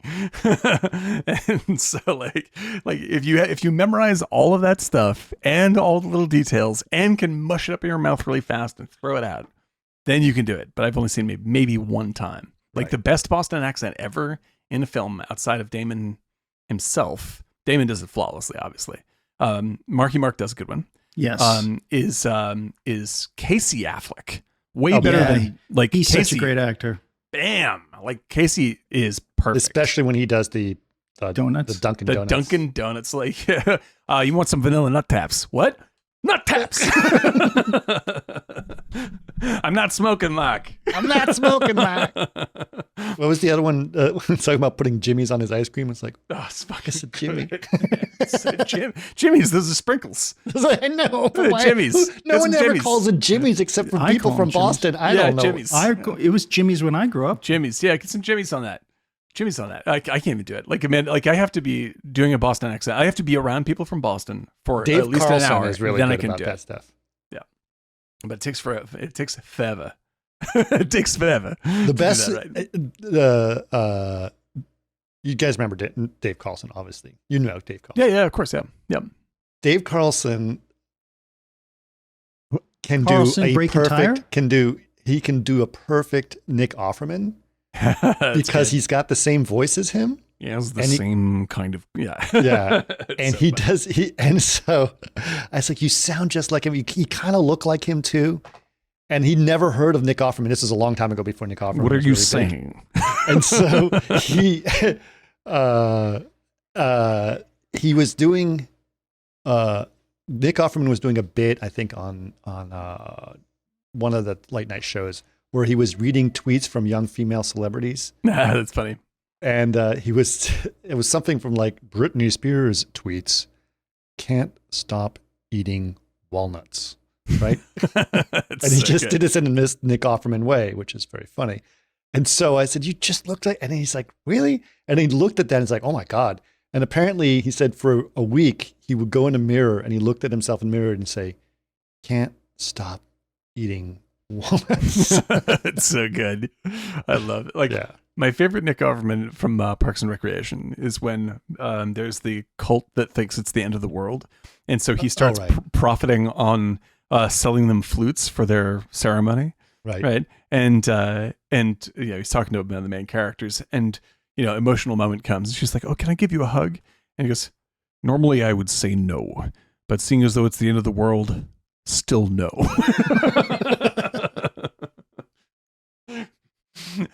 I want you to bring me all your ham, all your eggs and steak. Wait, all your eggs and bacon. All your eggs. Now, you and may bacon. think that I said a lot of eggs and bacon. I meant all of it. So there's no misunderstanding. That's so good. My God. Anyway. All right. Sorry. I'll read the little side thing. Anyway, they end up making the shoe. They end up paying the fines because it's got a lot of red on it. They make a good story out of it. I'm not saying it's not a good story, but that's the part of it. Yeah. And then she goes in for the meetings with Converse and Adidas, and guess what happens? Exactly what he predicted. Like he predicted.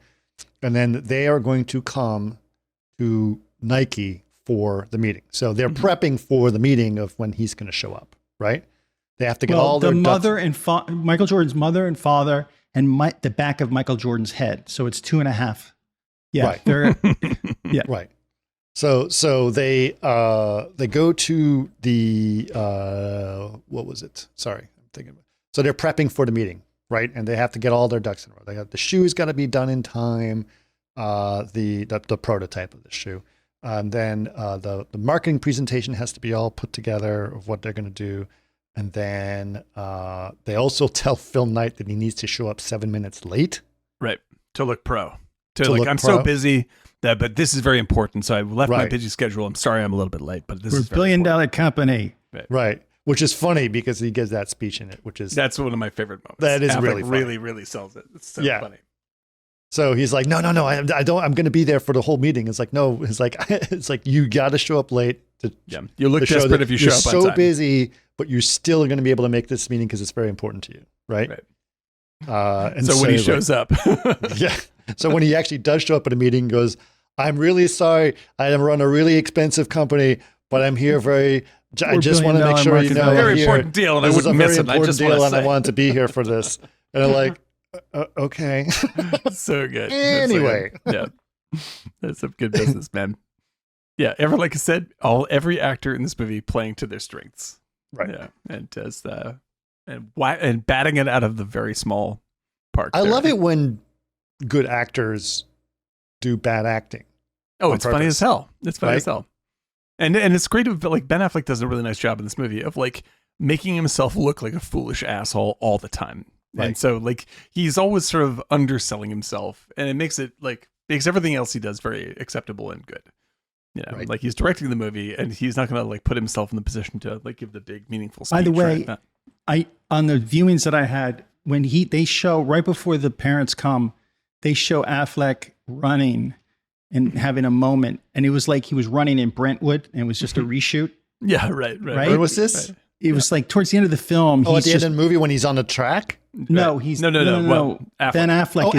Affleck. He's running through a neighborhood, and it was like that's Brentwood or something. It was like, and it was just a reshoot where him just having a moment thinking. We just needed another beat with you, Ben. Yeah, and they did totally put him in those looks like hilarious the light, outfits, though. Yeah, but he was in a crazy outfit, but the light was so LA. I was like, that's LA.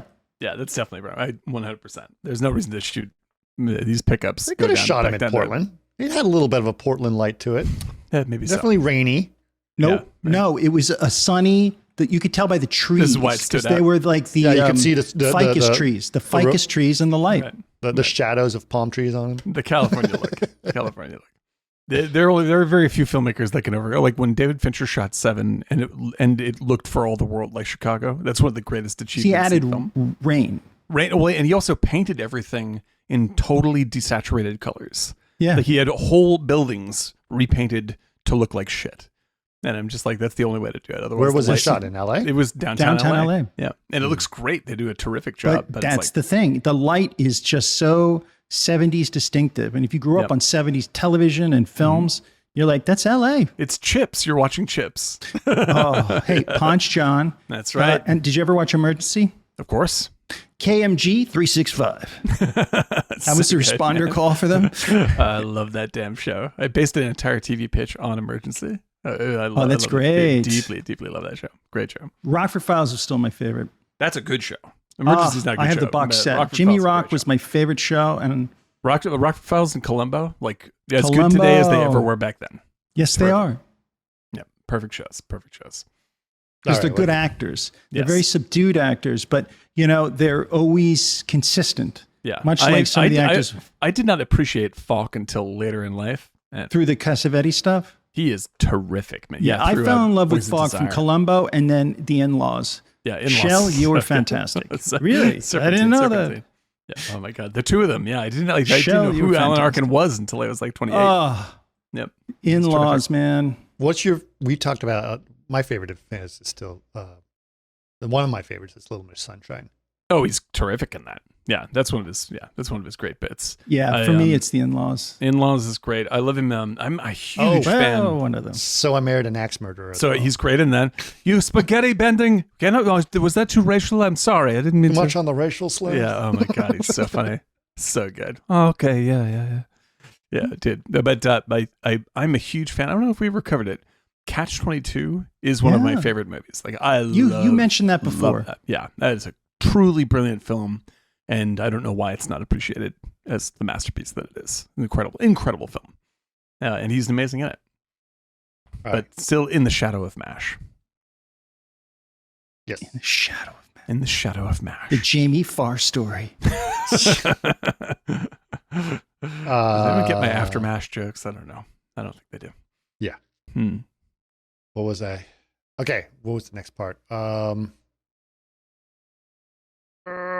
You were going to take a snack break, right? So they're No, gonna I'm not gonna take a do snack the break. pitch. I'm going to do it. I'm kidding. They're I'm gonna gonna do go the to- pitch. They have to do the pitch. They have to do the pitch. They do the pitch.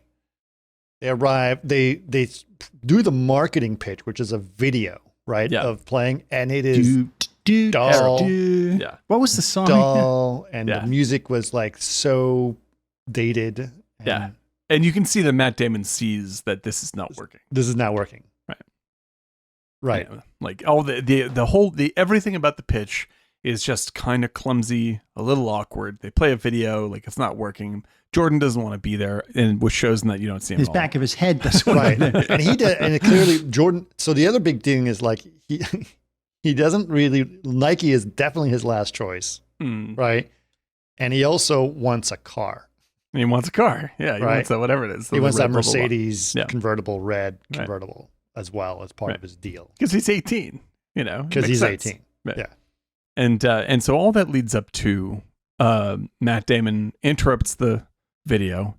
It's stop this. And then he Right. gives his final big speech, Right. Which Yeah. is the only speech he should have been giving. which is the real punchline speech of the movie. Right. And like it essentially comes down to saying like we are all just lucky to even ask for a piece of his glory. And if you sign with us, we will would help protect his name, even when the public, after they've lifted him up, tries to tear him down. Like we will be in charge of building the legacy that he deserves, and we're lucky to be a part of. Well, he says everyone in this room will be forgotten except for you. Yes, like you are a truly special event in human history, and we will help you through the tough times, and we are lucky to be in your light.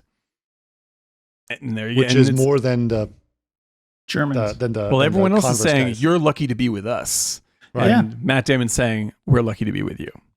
Right.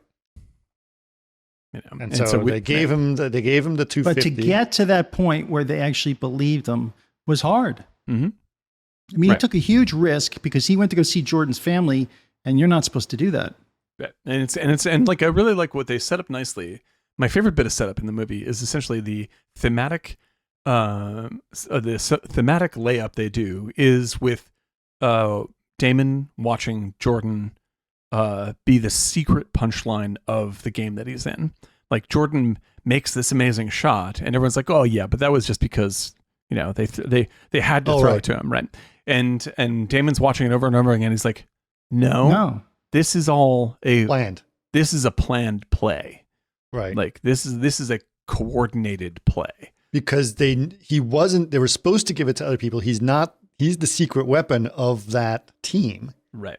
So and they he says know you how can look special at he him is. anticipating that he wants the ball. He's going to get it. you can he knows see. he's going to get the ball. Yeah, and So then he's sitting there anticipating it. and especially when they really focus on like that shot, like when the movie focuses on it, like it allows you to really appreciate the actual Michael Jordan. You're like, holy shit, is that good? Yeah, like it's it's so like Because like, that's the real Michael Jordan playing. that's the real Michael Jordan, right? Yeah. And so like the subtext of what is going on, right, is that this is sort of happening again. Like the mother, I think, is really running the show in this movie. Yes. Like she is the one who's just like she's the coach. Yeah, she's the coach, and she's like, we're gonna set this up so they give us the best deal in the world. Right. Like we're going like, and so you look at it from the mother's point of view, and this is the most interesting part of the movie, is she is absolutely in control the whole time, right? And even when Damon shows up and meets the dad first at the car, and this is some deft directing from Affleck, is that the dad's like looks at him and shakes his hand before Damon introduces himself. That guy knows who that is. Like he doesn't know who it is, but he knows where he's probably from and what is going on. Yeah. Because that mother has probably already talked about exactly what's going to be happening, you know? And then Matt Damon sits down and talks to her, right? And, you know, they're talking, and he just goes, you're really good at this because now we're talking about me instead of talking about your son. And you're like, she is fucking running the whole game. Yeah. And so when she gets the deal in the end of the movie, like I get the feeling that she is essentially Michael, like waiting on the outside of the game to make the shot. And then she makes the shot, she makes it confidently. And when she picks up the phone in the end of the movie, she knows it's because they're going to say yes.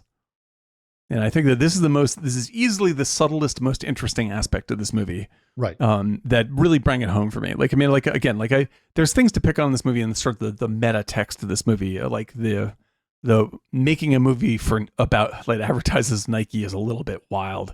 Yeah. There's some weird stuff about it, but It is wild, but It you is- like it so much. it's an extremely competent, like, I don't mean competent, like really nicely made bit of professional fluff with a very subtle, secret, nicely played. But isn't that core. all about the branding of shoes, professional pro fluff? Yeah, basically, right? Like the same I think crap.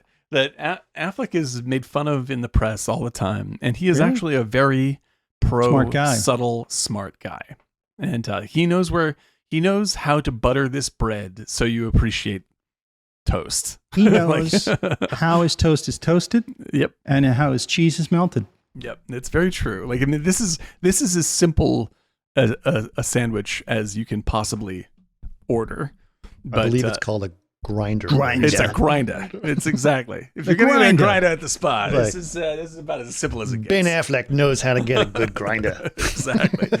But in the end, outside of the strange setup of what the film is, who it's for, and the weird flavor of the external event, while you're watching it, it's like, that's really pro. That's a really nicely done pro bit of work. It's not perfect, and it's not like, you know, it's not like Field of Dreams great, but it is a very, very, very good movie. Yeah, I see that. Okay, so the big thing that she does in the end, what is different is that they get she says, we also want a percentage of all sales of Jordans. Yes. Yeah. Every shoe. Not everyone else's shoe, just the Air Jordans, right? Right. Which is, by the way, they get all into this Air Jordan naming thing. They make it like a big deal. It's like, it's not that big a deal. Yeah. But it's like, it's about Michael. The shoe is the person. The person Right. is the shoe. Right. Right. Okay. Like the important bit about the end of the movie is essentially this is the layup shot that she has been staging the whole time. Right. And she's doing this for what she knows Michael is capable of, as well as what he believes in, and that is all reflected in beautifully bit of line work when she's like, "Or am I an appropriate reflection of Michael's love of the game?" Which is actually she's talking about Matt Damon, Right. and so the ending test for Matt Damon is like, you've said all the right speeches and you've done all the right things, but I'm going to ask for this thing, and what I'm really asking you is, how much do you believe in yourself in what you have decided to do. Right. You know, and so like it's like, how much like Jordan have you become during this process? And that's good sports movie stuff right there. Like that's I think nicely set up. The missing thing though is the fact that you don't see him. Oh yeah, totally. And have him at least acknowledge and respond. It makes it really hard to connect to the actions of the mother unless you can just say, I got this, Michael. Let me talk to him. Let me ask you this. Great. What do you think is a better movie, sports movie? Air or Jerry Maguire? Air. Yeah, because Jerry Air. Maguire is just about people, the people behind it. It's almost like if Air was about that agent who was screaming. Yeah, but it's also, I don't know. There's something about Jerry Maguire that maybe I haven't seen in a long time. It's a good movie. It's a great movie. Yeah, but it's about the kid and what's her name and you know. Yeah, it's him almost struggling. like it's sort of incidentally. It's not really a sports movie. He could have been in the record business. Yeah, like the comparison I would actually say that what it wants to come close to, and it isn't this good, but the kind of movie that it is closer to Moneyball. And Moneyball is a terrific movie. Like that's a genuine Dallas classic. Food. I was going to say Major League, but yeah. Yeah, like Moneyball, I watched many times, and I said to Dan while I was watching this, I was like, my favorite sports movies don't have the sport in it. Yeah, you know, and Moneyball is about not showing the sport, like Space Jam. Oh, fucking Space Jam! What trash! I can't even believe people. There's this whole it's got weird Michael romance. Jordan in it. Like this, 2 times they've dipped from this well, and both times it's garbage. It's like Joe that's Pytka. garbage. That's just Is it terrible. really? I was working for Joe as a driver, going to grad school, and they were filming part of that at Silver Cup. I remember, but it was something. It was like what? It was really kind of a goofy. They were working on Space Jam at DD, and they had them in was it Space Jam or I don't. There's remember. a couple different. There's a couple ones. different ones, right? Yeah, and Kazam. Whatever. Yeah. They were stuck in. They had this special. They put them in another like bunker room at DD, and they call it the Looney Bin. The Looney Bin because of Looney Tunes. Yeah, that must have been Space Jam then. No. Anyway, let's go back to it. Let's finish it up, wrap it up. So basically what happened is she, they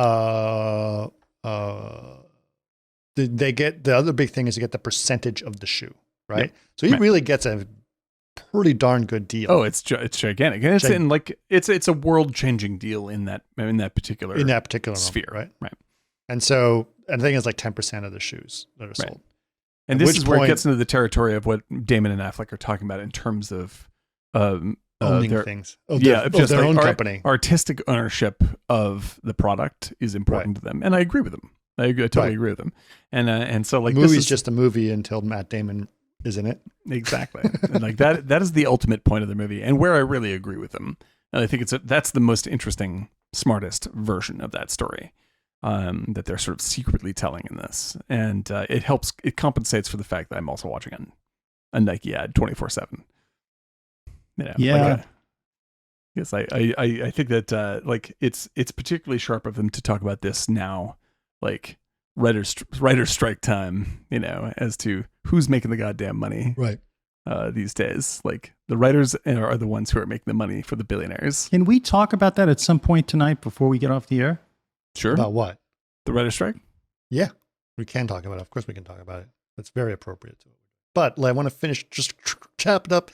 Phil Knight says, well, we got the deal. And it's like, well, 10%. I mean, how much are they going to make on this shoe? Maybe $2-3 million? Yeah, right. And then they said they made $162 million in the first year. Yeah, it's pretty good. Holy moly. It's pretty good. It's pretty good for a shoe. That's amazing. Yep. Yeah, it's pretty good. But yeah, overall, a good movie. I really liked it. And I like it's one of those, like, it's the kind of star vehicle where it's like, like, yeah, it's a layup, but it's good. It's good. It made me feel good to watch it. I liked it a lot. Yeah. It's funny that it had the Matt Damon. It's like now he's going to work out for some reason. He's in a tracksuit. Yeah, he gives up on that. That's what gives up on that immediately. It's a funny joke. I didn't really see it, why it would need it to be in it. But well, I do think that the ending is a little bit Lord of the Rings in terms of its text crawl. I was just like, well, I don't need to catch up with all of these people. There's a lot. All right. Yeah, it was a end credit thing. Yeah. But I liked watching the end credits and watching the actual people involved, the real people and the footage of Jordan and his mom and all that stuff. I thought that was really great. Right. Well, the other thing they do is when he gives his speech about how great Michael Jordan is, they use real footage of Michael Jordan as his career goes on, right? To show all the things that he'd done. And talk about how I like the build, like people, they'll build you up until you're like bigger than anything ever could be. And once that's true, they'll try and tear you down. Like, I think I agree with Eric that like the way they frame his dad's death and that just felt like the wrong place for it. That's right. Like, if it hits a weird note in the middle of a otherwise good montage trick, and they probably should have saved that for the ending, the closing credits, like as a sad little, a little poignant moment later on. But it still works, and that scene is very good. Well, anyway, that was the film. It was cool, and then you guys had heard about Blackberry movie at all? Even no. I did hear about it. I read about it on IndieWire or something like that. Mainly because everyone was just like, you wouldn't believe how good the dude from Always Sunny in Philadelphia is. Yeah, and I agree. He's really great. He is really great. Yeah. All right, I need to go. I need to get something to drink real quick because my blood sugar is low and I need something. But I'll be right back, and then we're going to talk about. We're going to talk about Blackberry more in depth. Eric, you can start talking about the writer's strike, and I will jump in when I get back. All right? That's perfect. Perfect. And I'm going to chew. Going to the mall? This is the part of the podcast where I chew this delicious. So, what have you been following the writer's strike? On and off. Mm-hmm. And what's your take? Like in the broadest general terms, I support this. I think that the writers are very sensitive to when major changes are coming in their industry, and you can see it's a good indicator of what they're fighting over as to the fault lines that are coming, and because like the last time they did it was over streaming. The last time they did before that was over DVDs. Yeah. And so like it, like that they're talking about, AI and, greater profit sharing because of how it's changed the work environment. And you're only writers are now following a sort of a sharecropping model rather than a professional model. And they want to change it back to being a professional model. I understand that, because like with the way that studios would rather it be is sort of like we just have incidental groups, small groups that come together, solve a problem, and then they're all basically fired. And you have to get like multiple jobs a year in order to cover all that stuff. And that's just like from the volume of content that has to be produced is just insane. And the number of episodes is much, much lower. And then, like I said, the whole AI argument is coming in strong. And so I think it's appropriate to use this as a leverage tactic, not only to gain their rights, but also to start to question like the position of studios in all this, and what it really means that these groups are still in control the way they are. So I think it's appropriate, and I think it's a little bit more nuanced than a story than the left would like it to be. Like they always want it to be like as if they're fighting for Dust Bowl migrants, but it's not quite the case. And the writers union also, in my opinion, has some serious things that it has to work out itself. Like like their the way they do credit arbitrage and stuff like that. It's all a little bit janky to me. Well, I can tell you this, having drive to Hollywood yesterday and passing multiple studios along the way, there are picket lines everywhere, man. Everywhere. And I mean, I think it's like so the short version is I totally support the writer's strike. I think that there's more nuanced discussions to have about it that no one is really willing to have. Most of their signs are about AI being bullshit. It's weird. Yeah, it's interesting, right? It's what do you guys? What do you guys? I don't blame them. It is fear, but as somebody who's been in the visual effects business for 25 years, constantly scrounging for work, back and forth, and no security as opposed to people in the executive level. I understand. 100%. And so I support them as well as somebody who's also a writer, but I'm not part of the WGA, but I have friends that are writers, and I do. And I'm not just saying that. It's just, I think, as you said something earlier, I think it's by saying this, I'm not trying to just blow this off, but it's such a complex time now that it's not just AI. The studios, you sent that article about Paramount, Wells Fargo, Paramount.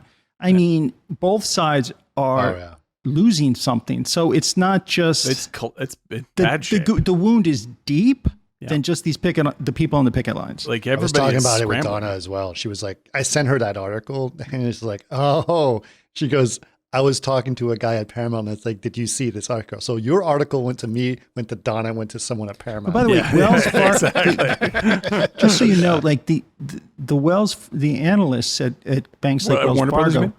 Brothers, Wells Fargo? Wells Fargo. Wells. Oh, yeah. Wells. Yeah, because Wells Fargo is the Warner Brothers thing is another story because they're also they're trying to sell a different story. Sorry. $500 million worth of assets because they're running out of cash. Yes, no, but Wells Fargo analysts said that Paramount will be under. That's in 2 years. In 2 years. Yes, but the point is, what I was saying is the analysts at like Wells Fargo are top notch. They are. Yeah. So when they say something like that, they put their name on the line. There's a lot of truth to that, and that's scary. I think more specifically that it's going, they said, will not exist in the form that it does. Yeah. Meaning it will be bought by someone. The value will still be around, but it has to change. It has to change, right? And say the Paramount Plus is expensive and they're not making any money out of it, you know. That was the dumbest. I remember living in LA when they announced that. I said, why? Why not just strike a deal with a Netflix? Why put yourself, it's just ego, stupidity. Yeah, because that's the thing, right? It's so hilarious if you really think about this whole situation, right? If you look back, it starts off with like Netflix just licensing all kinds of stuff from people, right? And they're like, okay, this is, and so they just get this stuff and they don't really see, well, whatever. They're just streaming it on the internet. No one's going to watch it on the internet, right? And then suddenly they make a deal to get. The big one that they did was Mad Men. Right. Cost them a lot of money. Right. And they're like, oh, they're going to start licensing good stuff. Right. So in Mad Men, as it's coming out, you can watch it on Netflix. Right. And that was a big deal. Right. And cost them a lot of money. And so then people really were like, oh, we can actually charge them a lot of money for this stuff. So they started charging a lot of money to Netflix. Netflix says, this is unsustainable. We have to do something else. Right. They have to own our own content. Which is funny because if you think about it, when we were doing stuff in visual effects, it was, we have to make our own content. That's what Scott Ross was trying to do, right? So he does secondhand lines, he tries to do instant karma, 1,000 Cranes and all that stuff, right? Make your own movie, own your own IP, right? That's the goal. So the key one that was done was House of Cards. Costs a fortune, and then suddenly like Shane, but sets up an entire new process. It's a whole new process. Now they've started a whole new process. So now owning your own IP scares the studios, and they're like, "What the hell?" Netflix turned into a studio, right? And then so suddenly, then they're like, "Oh, okay." So the studios react to that change by saying, instead of selling all our stuff to Netflix, we'll start our own streaming. We'll become network. Netflix. We'll become Netflix. Plus. Yeah. So you get like Paramount Plus. You're going to just blah, be blah, blah, Turner Classic Movies. That's all you're going to be. Right. Because they're just thinking of their library. But it's like, it's great library, but it's still Turner Classic Movies. I was thinking this entire thing, and this is in regards to Warner Brothers, like the Warner Brothers debacle, is like this entire thing is actually wrapped up by the story of Filmstruck. Like, did anyone remember Filmstruck? Filmstruck was amazing. You Why love are you a little quiet? Filmstruck. Okay, there you go. Something's going on. So like, did you turn down the volume? Chris, a can little you bit? stop eating, please? We're trying to have click. But Filmstruck was amazing, right? Filmstruck was like a useful version of Criterion, and I'm like, I'm going to bag on Criterion forever until they fix the fucking French Connection problem. But it was all Warner Brothers material, right? Mostly, yeah, right. And so Filmstruck can't survive, so it gets folded into HBO, and then HBO gets eaten by Discovery Plus, and they turn it into just a shitty house flipping channel, and now that's it's a disaster. And then Warner Brothers is basically collapsing. And just like, this is like the entire, if you want to sketch the outline of how to ruin your studio by trying to play ball with streaming, follow that. Like, it's just like, this is just an embarrassment. Yeah, you're trying to play. Who do you think is doing good of all of them? Disney's still in the game. I think Disney has a lot of debt, though, right? Yeah, but I mean, they have problems. They definitely have problems. But what's his name? Who came back? It's stabilized. Iger. It's more stabilized. Yeah. Bob Iger. Yeah, Bob Iger. I think that he's very smart. Yeah, and he's good at saving companies like that. Yeah, because he's done it before. He built it up. He just doesn't want to see his baby go just destroyed. Yeah, because they were on shaky ground for quite some time. Yeah, the other Bob show was not good. That was going very badly. That was going very bad. And then I think I'm not sure how Universal is doing, but I don't know. Yeah, I'm not sure. I don't seem as bad as Paramount. Yeah, and Warner Brothers is a fire sale right now. Warner Brothers is Warner Brothers. Here's what Warner Brothers is doing. They're shutting down everything. Mm-hmm. Right. Here's the plan. What's his name? Zaslav is his name. I think. Yeah. Here's exactly what his plan is. He doesn't want to run a Max or whatever the hell it's called anymore. He doesn't want any of that stuff. Mm-hmm. What he wants to do is stop producing all the shows. Mm-hmm. And then he's going to sell them onto channels like Pluto and Tubi and stuff like that, because they will make more money. Yeah, it's cheap streamers. As on those cheap streamers and selling them basically as syndications. Yeah, it's so a new go form back of to the TV model of syndication. Right. Oh. That's what it's all about. It's about syndication. I think that's probably right. So we're just going to go full circle back to cable. Yeah, exactly. It's nostalgia. We're back in the facts of life on Thursdays. Yeah, exactly. Yep. Yeah, no, I think you're right. I mean, and it just means that, all the great movies that have been made for 100 years may just be burnt alive. No. They're literally they're holding them back. Yeah. And then now he's selling 500 million. So actually, now that I said what I just said, now I realize why he's selling that stuff.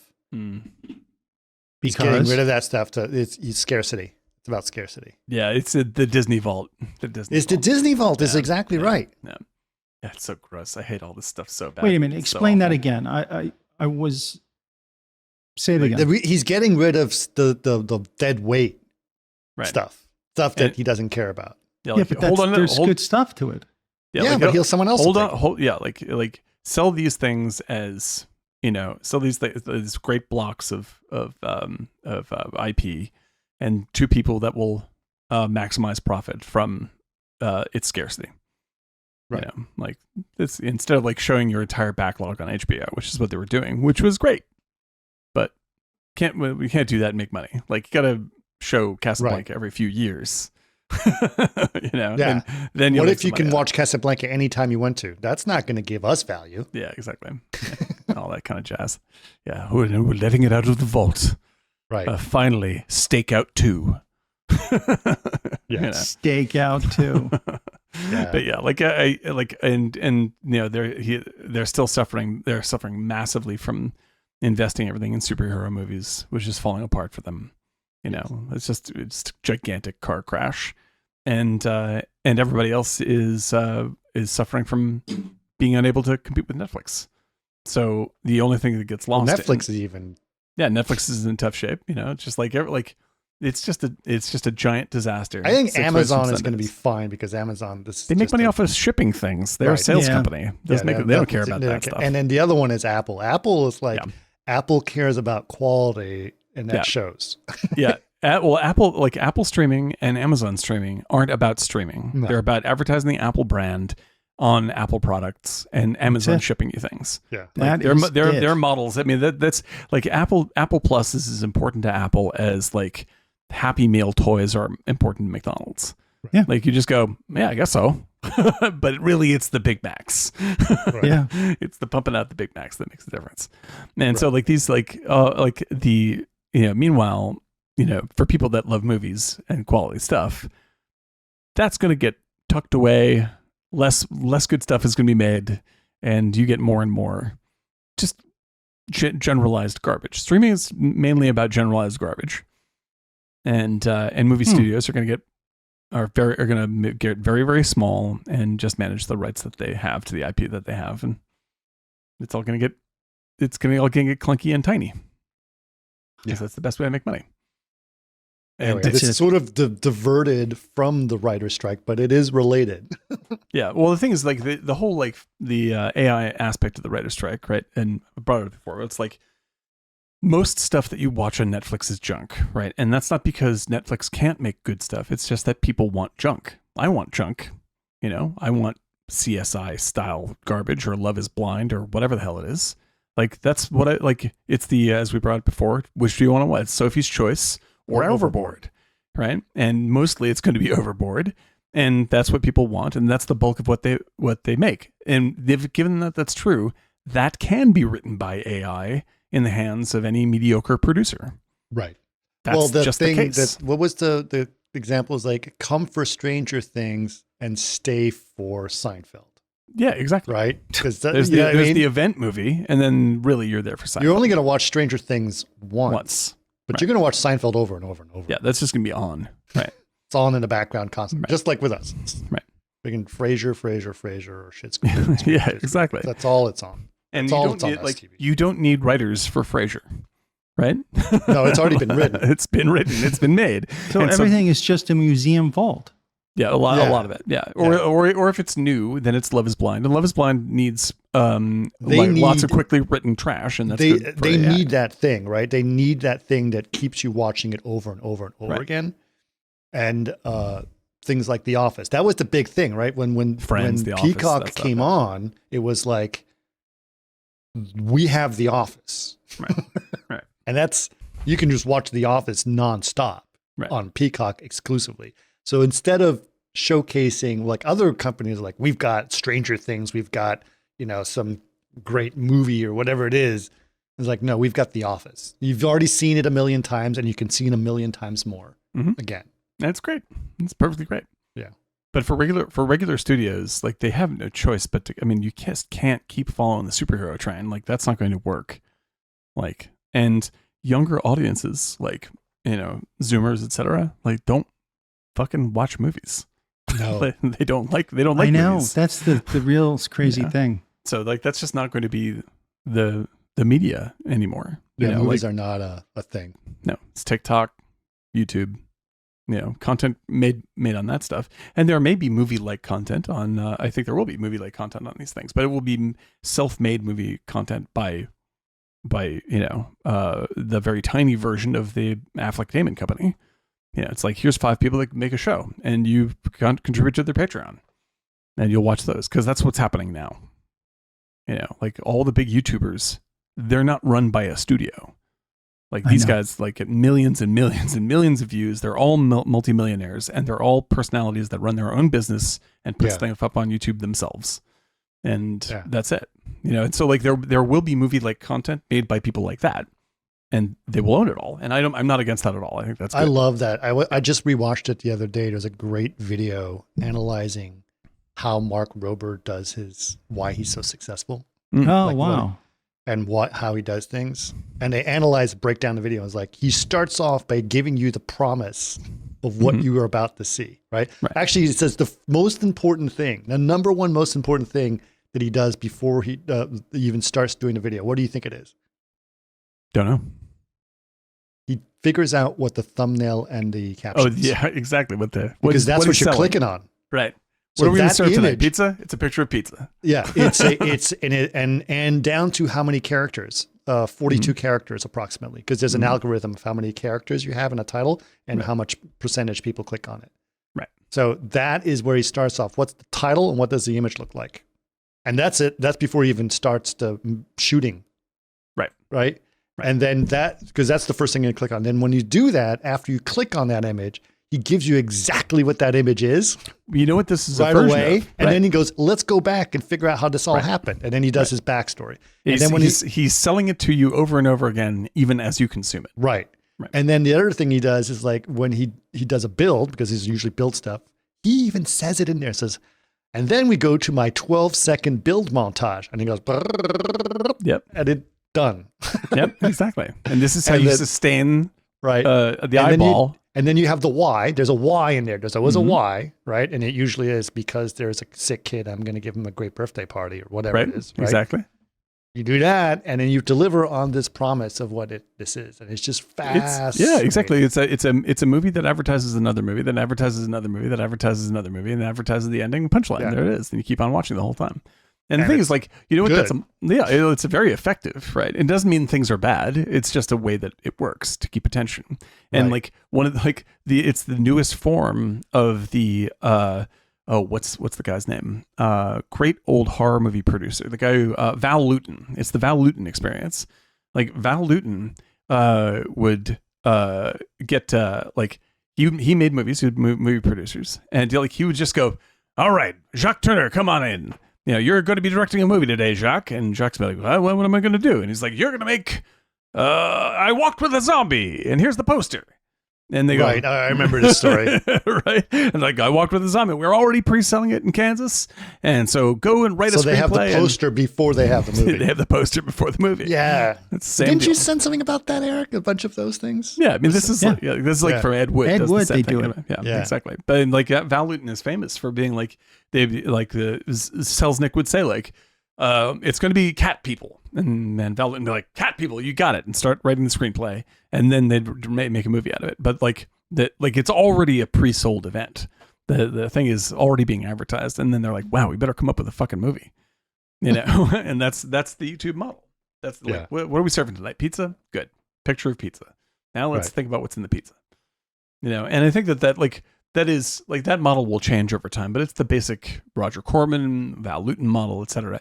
And the first indication of like how this is going to be happening for the studios, not studios, for bigger players, is what Affleck and Damon have done, right? It's the like, why the fuck are we going to studios? Like, why are we pitching to studios and asking them permission? Right? We are Matt Damon and Ben Affleck. Like, people know who we are. Like, well, let's put together a project and then say like, Amazon, you want this thing? Because we're making it already. And Amazon's like, fuck yeah, that's going to sell us a lot of Prime. Right. You know, like it's not like. Do you think it really sells them Prime? I mean, how many people say I should get Prime because I want to see the new Matt Damon movie? I don't think that really happens. It's an aggregate thing. It doesn't matter. Like that, doesn't like that's just a poster on the marquee. Like I have Prime because they put up things like Air. I have Prime because I have Prime because I get free shipping. Yeah, I don't do that much shipping. Like I just don't. I use Prime all the time to watch movies, all the time. Right. Well, sure. And for everybody else, the movies are a side value that makes so it's just like, oh, Matt Damon and Ben Affleck, and like they're getting free shipping anyway on their stuff. It's like a free T-shirt. It's like a free T-shirt, you know. And for Damon and Affleck, it's a great deal because they get control over their product and they get make most of the money over it themselves. Yeah. You know, and so it like moves the wheel forward on their business. Yeah, exactly. And so that from that on down, I believe will be the actual movie making model, because I don't believe that YouTube is going to be fucking, you know, how do I make a pie videos for the next 200 years. Like people are going to start fucking making movies for it, like they already have, you know. And you're going to get small crews that do this, put it up, and then start businesses that they're paid through Patreon or whatever it is. And it may not be on YouTube, but some sort of platform like that. And they'll have control over their content and their media. Like, why would you do it any other way? Well, it was an interesting thing. They talked about it on The Verge about YouTube specifically because of all the AI stuff that's going on. They basically had this thing where they saying that the amount of tools that are going to be used to make all this content is so much that it's pretty much going to get the YouTubers who make great content, like, you know, 1 or 2 a month, will not succeed. Yeah, no. YouTubers who make 2 to 3 crappy things that are made with some AI tool to get them there faster every day, will succeed more. Yep, 100%. And it's not going to be good content. It's just going to be, I just used an AI to Netflix give me. Is not good content. No, but neither is. After a while, like I saw the Game of Thrones done in Italy as an AI, right? And I was like, okay. And then it's like, oh no, but now here's this movie done by an AI. And now Wes Anderson apparently is complaining about the fact that everyone's sending him trailers of other movies done by Wes Anderson by an AI. And it's tiring. Right. But the thing is that is funny. the TikTokification of this stuff is not going to stop. Like, it's okay that it sucks because it's short. You're like, nope. Ah, funny. Nope. Funny. Like all the people that you said nope on also registered the click and they're going to get the ad value. You're going nope. Junk, funny. And, the same is basically true with YouTube.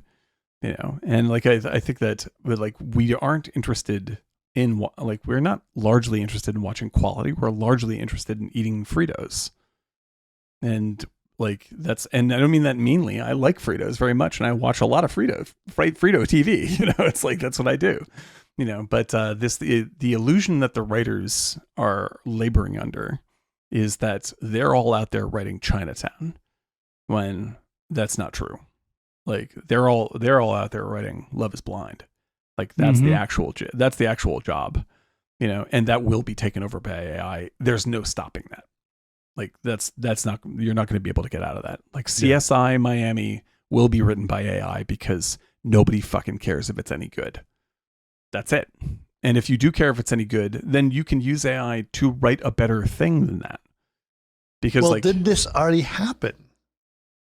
In a sense, this is the birth of reality TV was from the same process. It's the same process. This is about producers saving money. That's all. That's what it is. And as the people that watch the content don't give a shit if it's any good, why would you care about the same thing with visual effects? Writers a lot of money. Yeah, exactly. People still do want quality. You do want Sophie's Choice now and again. That's very true. But the number of people that actually are employed making good stuff is about 2%. Yeah. I was just about to say 3%. Yeah, exactly. It's 2 or 3%, and that's being really generous, right? And for everybody else, the job is, you should my advice is start to use AI, become a producer and use AI to write this stuff because people don't actually give a shit that it's written by people. They don't really care if it's any good. Right. You're in competition with other people using AI. Stop being in competition with producers using AI. Just start using it and work faster. It's I was interacting with someone else online who's been posting a ton of stuff about AI. Just AI art again, not the same guy that we have. Another guy that I know that's been constantly complaining about stuff. And one of his posts was, has anyone seen actually anything ever done that's actually good in it with AI? Sure. And everyone responds it's so terrible, it's ugly, or whatever. VFX and whatever its response was okay.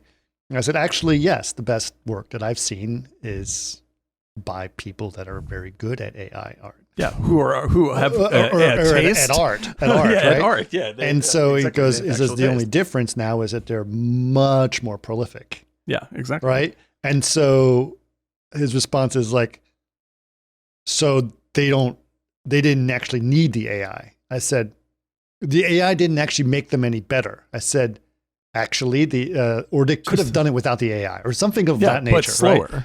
And I said, not really, because they're able to explore massive amounts of style choices and everything else and do tons of exploration that would have been terrible, much too hard for them to do in the past. I'm struggling at trying to figure out a way to say this where it's why is it that we want, even the people that complain about it, right? We want to believe that we are not responsible for the output of this stuff. Why do we indulge this Well, it was the obvious same- lie that the well, like, same I can't argument- control it. Like, of course you can. You're the pushing same the argument button. was made about the Method Studio did the credits to Oh, that's right. I know. I was to just about to bring that up. to a Marvel thing, and Sure. they're like, "Oh, it's so bad. It was done by an AI." It's like it was not. The people made it. People made that. People chose for that to be on screen. If they thought it looked like shit, they wouldn't put it up there. Maybe it does look Yeah, like shit, but people they worked still on chose that. it. They still no chose it. artists were like. It's like They just think you type something, it was done. Yeah. But that's The they problem used to is see so the same argument stupid. about doing CG in general. It's like, Yes. they just did it in CG. They should have done it with real models. Right. Like the thing is like the CG that you're complaining about is the CG that is bad that you notice is bad. All the other stuff while you're watching everyday TV, you don't know it's not real, so you don't complain about it. Like there's like I have already made and written and illustrated stuff with AI, and nobody has ever said, "Oh, that looks like AI." Like it's because I'm in control of it. Right. Like I am putting it out, Yep. and I'm using it as part of my image making process, and nobody has noticed this because I make good images. That's it. I have good taste. That's why it's good looking. Not Right. because I pushed a button. I'm like, well, I used to be a really good illustrator, but now I have to put out shit. Yeah. Like, what are you talking about? I'm not going to let the shit go out. Like, if I go like, AI, please give me something, and it's like, here's something that's terrible. I go like, let's not use that because it's terrible. Like, you're in charge of that. But we have this weird, I think we have an apocalyptic fantasy of it taking over that we like to indulge. Oh my God. It's just not the case. It's again, and I keep seeing these people like, "Oh, I don't even use CG. I don't do this. I don't." And I was like, Congratulations. "You're talking about craft. You're not talking about art." I would never use a horsehair brush. I use a stone with wet powder. Yeah. Well, guess what? They said that when the horsehair and badger hair, when they started coming out with synthetic brushes, they said the same fucking same thing. They did. But They said the same thing when cameras came out. They said the same. They said the same thing when Photoshop came out, and people says that's not art because you can undo. Yeah. Oh, this is I've made this argument before. Like I came of age as an artist during the Photoshop times. I started as a pen and ink illustrator, and then learned Photoshop, and then I've been working in Photoshop ever since. Sometimes I do things on pen and paper and put them into Photoshop and I manipulate those. But the whole deal is that during that process, during the 90s, like I was treated like shit as a non-artist because it was Photoshop, right? And then when people found out I could actually draw with pen and pencil or whatever, they're like, "Oh, I didn't know you could really draw." I was like, "What the fuck do you think the difference is? It's the same thing. I use a pen when I do that too, right?" And the only difference is that when I worked in visual effects, I'd look at a warehouse full of artists who are all being underpaid and work till 11:30 at night because none of them think they're artists. Like no one is standing up for themselves. No one believes that what they do is valuable. They're just cogs in a machine because they've been raised to believe that they're not artists. They're just digital paint monkeys. And it's totally legitimized by everybody who's just like, "Oh, it's just CG. It's not real art." Right. And now we're doing it again. And you're going to have a whole generation of artists who are really producing art, but you treat them like shit and underpay them and overwork them. That's what's going to happen. Right. Yeah. You know. All right. We got to get to Blackberry. Blackberry. We've talked about this Done. as Let's go. nauseum. Yep. It's okay. Blackberry, fascinating story. If you guys don't know, Blackberry was done by Research in Motion company, founded by the two guys that are behind us, Mike Lazaridis, and I forgot the other guy's name. The guy with the headband. It's hilarious. Ricky Tamaroon. Ricky, yes, exactly. Captain Ricky Tamarone. Yeah. Well, he's Right. a captain now. Yeah, that's true. I don't know if you're referring to earlier times when someone is not a doctor, do you still call them doctor when you refer to them? In the Yes. past tense? Oh, okay. There you go. Makes I sense. think. Don't quote Let's me. let's just say yes. Who cares? Yes. But it was very interesting. So I don't know. I love the story of mobile phones and stuff. Like there's another great documentary about Handspring, which was sort of Oh, remember Handspring, right? that was interesting. All of that stuff. But basically what was going on is this is in the 90s. Cell phones were coming out, right? Cell phones were coming out. Everyone had cell phones. And what they were trying to do is they figured out a way that they could piggyback on how the cell phone signal worked to be able to send data through there in a affordable way. Right. And it's a technical problem between cell phone companies and the phones themselves. How does that transfer happen? Right. And it was kind of an interesting thing. So they basically, these two guys in their little shitty little car, shitbox car, show up at a meeting with this crappy presentation on an easel, trying to pitch it to a guy named Jim Balsillie. Balsillie.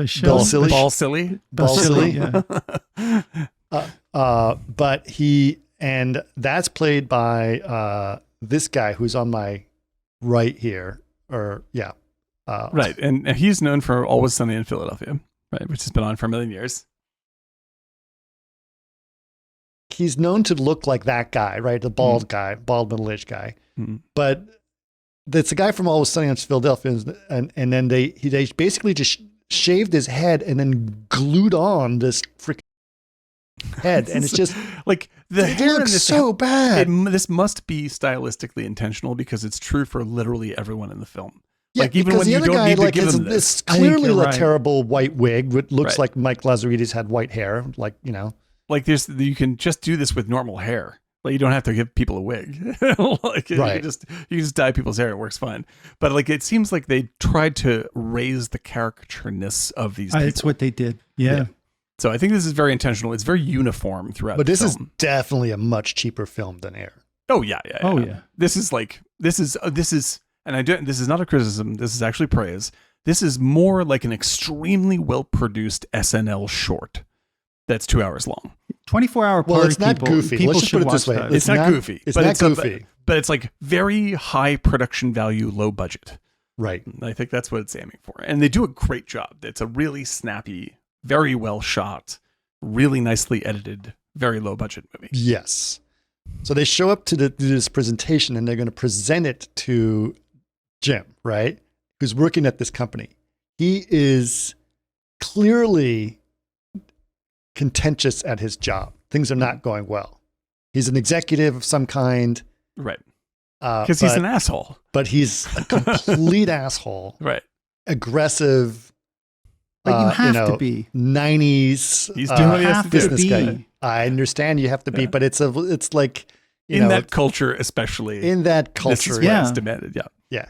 Right. And I've seen that guy many times. Right. So he knows nothing about. I do a podcast with a guy like that who's always like, "Oh, you're eating during the podcast." Oh, wah, wah, wah, wah. Clink, clink, clink, clink, clink. But yeah, like this kind of stuff. Like he has no interest in nerd culture whatsoever. Like no, he's a business guy. He is a business guy.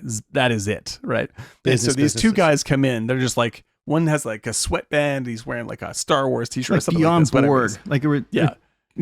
And like these two 80s, like 90s ultra nerds, like this is me at the same time. And they're holding flashcards, and he's reading, "What if you could do this? And if your phone can do," and they're like, terrible presentation. Terrible. Like, what the fuck is this? What? Like, Who are you guys? What is this again? Like he just doesn't care, and you can tell he's distracted by shit that's going down at work. Yeah, right? He has to go, and like he has this other presentation to give. He doesn't. In fact, in that one, it's a nice little setup because like. He has this presentation to give, and he doesn't want this other super nerd talking about tax shelters. And he's just like, just give me that information and I'll wrap it up as part of my pitch because I don't want that fucking, this clown coming in and screwing the deal. Right. Right. And so the kind of person that he is already against in that but his meeting. boss said, no, he has to present that. Yeah, but you're also going to take over. So. Right. And so like he doesn't like the kind of person that these two other kids are. Like he's just like, fuck this nerd bullshit. Like this is about business people selling shit. Right. And he's so a Harvard business guy. He's a Harvard business guy. So he goes into this other meeting and he basically takes over the job of talking about the tax stuff from the nerd. And his boss notices it. Yes. Clearly is disappointed. Mm-hmm. It's like ultra pissed off. And then the two nerds leave. Oh, but before they leave, the guy is losing mind. So the guy with the headband says, well, what if your phone, there's free data everywhere around us and no one's using it, and we figured out how to use it on your phone, and you can use your phone to do email. Right. And what if you could do email from your phone? You'll never have to go to the office. And that was an interesting thing. Right. That was really great. That opening. Yeah. Because that's from the 60s or late 50s. I was blown away by that. Yeah. But it was so good. I really love when he goes like, because it's all around us, man. It's like, it's the Force in Star Wars. Have you ever seen Star Wars? And he just goes, no. No. It's hysterical. And so like the speed and the timing and the tightness of this movie is just good. Like throwing shit at you. It was good. It was high intensity. Yeah, it's really, really, really high intensity. And all the actors, I mean, they're all very hyper caricatured versions of these people. They are. But the performances are extremely entertaining. But this is much more like an indie film. Yeah, very much. Yeah, like these guys are doing a shtick, and it's an extremely funny shtick. What was the time travel film that we watched? Was super low budget. Which one? We watched a couple of them. Say Goodbye to Warning. Berlin. Yes, exactly. The warning time travel. The safety something time travel. No, it's the one about the guys who in the office and they do it. Primer. Yeah, had a little bit of a primer feel to it. It's a touch of primer. It's like if primer were really funny, this is the same stuff. Yeah, it's a little bit higher budget than that. Definitely good cinematography, but the lighting is harsh. Yeah, exactly. Like this is low rent stuff, but it's really nicely done. As opposed to with Air, like very, very good expensive cameras shooting kind of bland material. Warm. Yeah. Feels like sitting by a fireplace eating marshmallows. Green hair. This is really easy to just fall asleep to. But yeah, this movie is they're on target. These filmmakers are definitely on target. Yeah. Like as I said before, like the speed and the caricatures are so extreme that it's not a kind of movie where you're going to really care about people. Like it's more a movie that you're going to be very richly entertained by what happens. Right. And they do a really good job at that. Right. And the story is very compelling. Oh, it's really good. Yeah. It's really, really good. Right. Stay in front of the mic. Okay. So what happens from now? Right. So they leave the meeting thinking, he gets fired. They leave the meeting. They didn't think they'd get it. Right. And they go back to their office and you start to get the nerd office culture. Right. They talk about nerd stuff. Everyone's kind of goofing around, playing Doom. Tell us good news from bad news. Right. Well, they didn't go for the meeting. Okay, what's the good news? It's movie night, Spielberg. Right. Like just like they're trying to suggest later on, like they Raiders of the Lost Ark. Yay! Who should we get? John Carmack. Like this kind of stuff. I was just like, yes, this is very on point for this period of time. And they're like whoever wins the last Doom game puts a plunger on their monitor, which is also Yeah, hilarious. This is very, very, very accurate, like nerd boys club culture. Very boys club. Yes. Very boys. It's clearly all boys. Yes, but and boys like they act like little boys. They act like little boys. They're all acting like teenagers. Yeah, exactly. Yes. And they're accused multiple times of acting like children in this movie, and that's correct. That's correct. Right. So, So what happens is the guy gets fired, right? Because he's a dick. Right. And he looks in his office and he sees the leftover posters that they forgot to take with them about the phone, decides to give them a call and meet for lunch, right? And gives them his business card, which is super sketchy. Yeah, right. It's his business card from his old job where he scratched out the phone number and then hand wrote another phone number on the bottom. Yeah. Yeah. And so like this dude is a little desperate. He's both angry and desperate.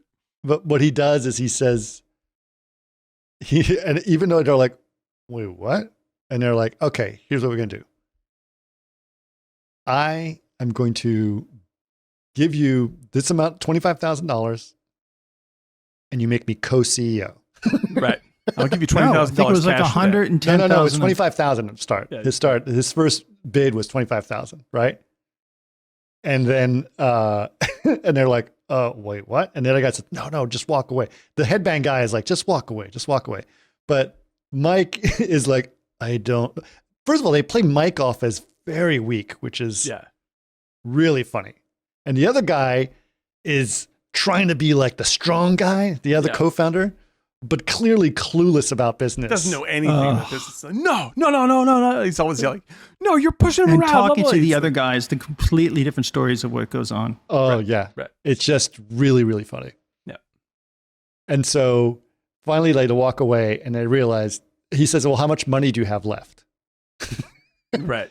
And it's like, "We have $1.6 million. And it's like, $1.6 million. $1.6 million. And he's like, "Yeah, well, how do you get it from US Robotics?" It's like, "Oh, do you have that money? Did they pay you this Did money? they pay Yeah, you for that the money?" modems. Yeah. No, for the modems. It's like, so you haven't seen, they promised you $1.6 million for the modems, which you're building for them, but you haven't seen that money yet. And you haven't heard from them in 6 months. 6 months. Right. Right. I get it. Yeah. Right. And so they realize they're in trouble. The modems are in bad shape, right? They're not getting their money. And really, They, this is a ploy by... and then they're like, "Oh, maybe we should call the US Robotics guys." And they call them and they're like, "No, we're Sorry. not going to pay you." Yeah, that was defective. Didn't work. Sorry. Yeah, and really, this is a ploy by US Robotics because they know about the phone. They know about the phone. They know Yeah. that they're developing this phone. Right. US Robotics is trying to put these guys out of business before they finish making the phone that US Robotics is also trying to make. And so basically saying, take it out of business and then we can just buy their patent Yes. or whatever it is, super cheap, right? Yep. And so it's all a ploy, right? And so what?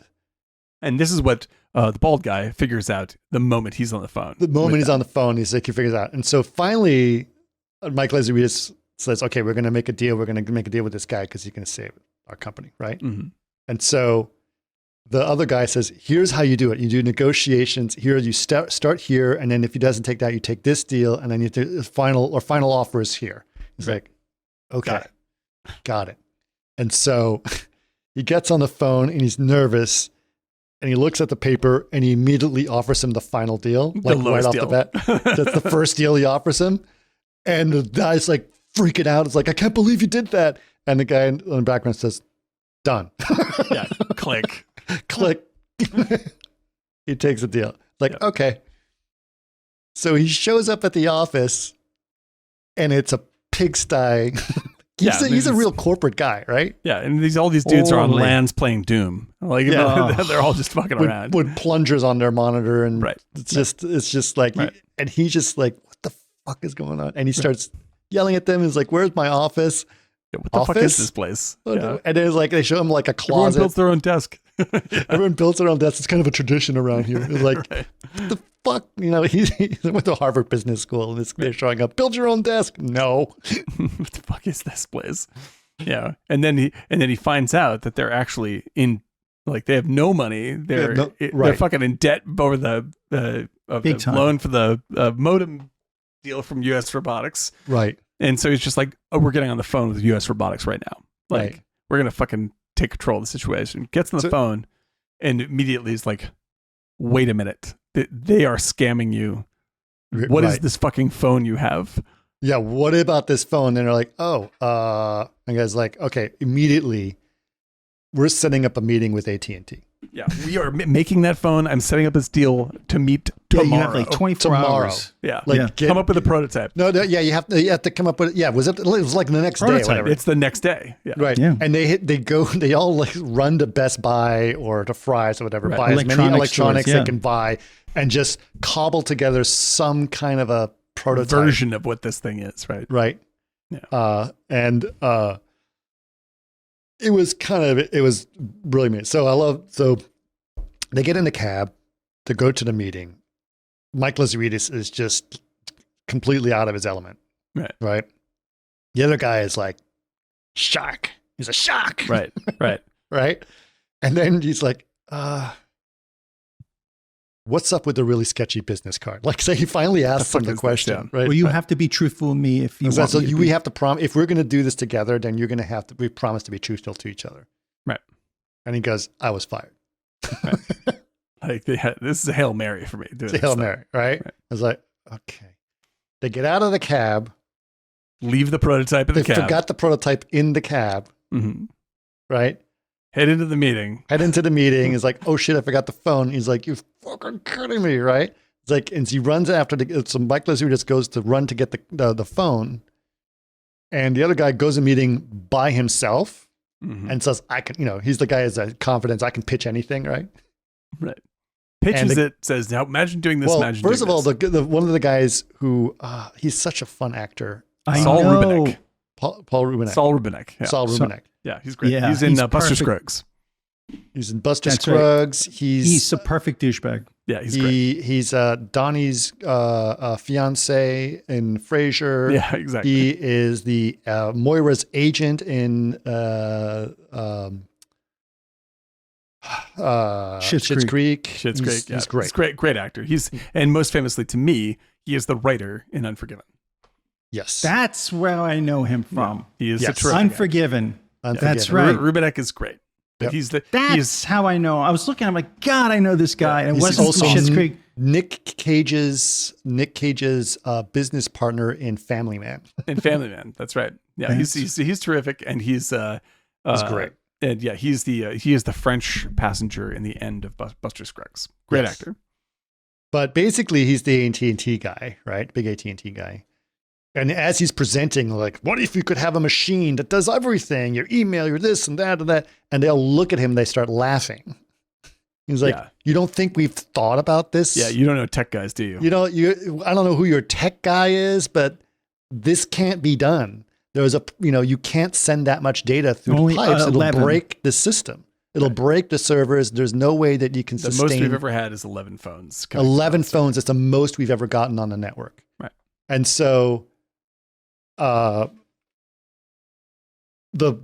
Mike Lazoudis walks into the meeting finally with the phone, right? And he goes, forget it. They said it can't be done. And he says, oh, how much? I mean, yeah, if you do it this way, how many phones did you get? Like 10? Right. And he goes, yeah. Mm-hmm. And he goes, that's because you're doing it wrong. You can do it a different way. And so he goes to the Blackboard and he starts to explain how basically you can turn each phone into like a mini server and create basically a mesh network, right? Exactly. Yeah. Right. Through this whole system. And so the mothership essentially connects only when it needs to with those servers. Right. One at a time. Right. Which is basically, they invented push notification, which is a big deal. And so this essentially means that not only can you connect everybody, it actually is less data than a standard phone line, like just keeping a standard phone line open. Right. So it's a giant bonanza. You could have whatever it was, like 500,000 people or something like this. No, or whatever it is. It was a number that's specific, which they got to. Yes, exactly. Well, that's what I'm trying to set up. It's like maybe it was a number that sounds really big to them. 500,000. Yeah, like a number that sounds really big to them in this particular moment, but later becomes way too small. Right. So as you guys know, so what they anyway, so they move away from that, and then the business takes off.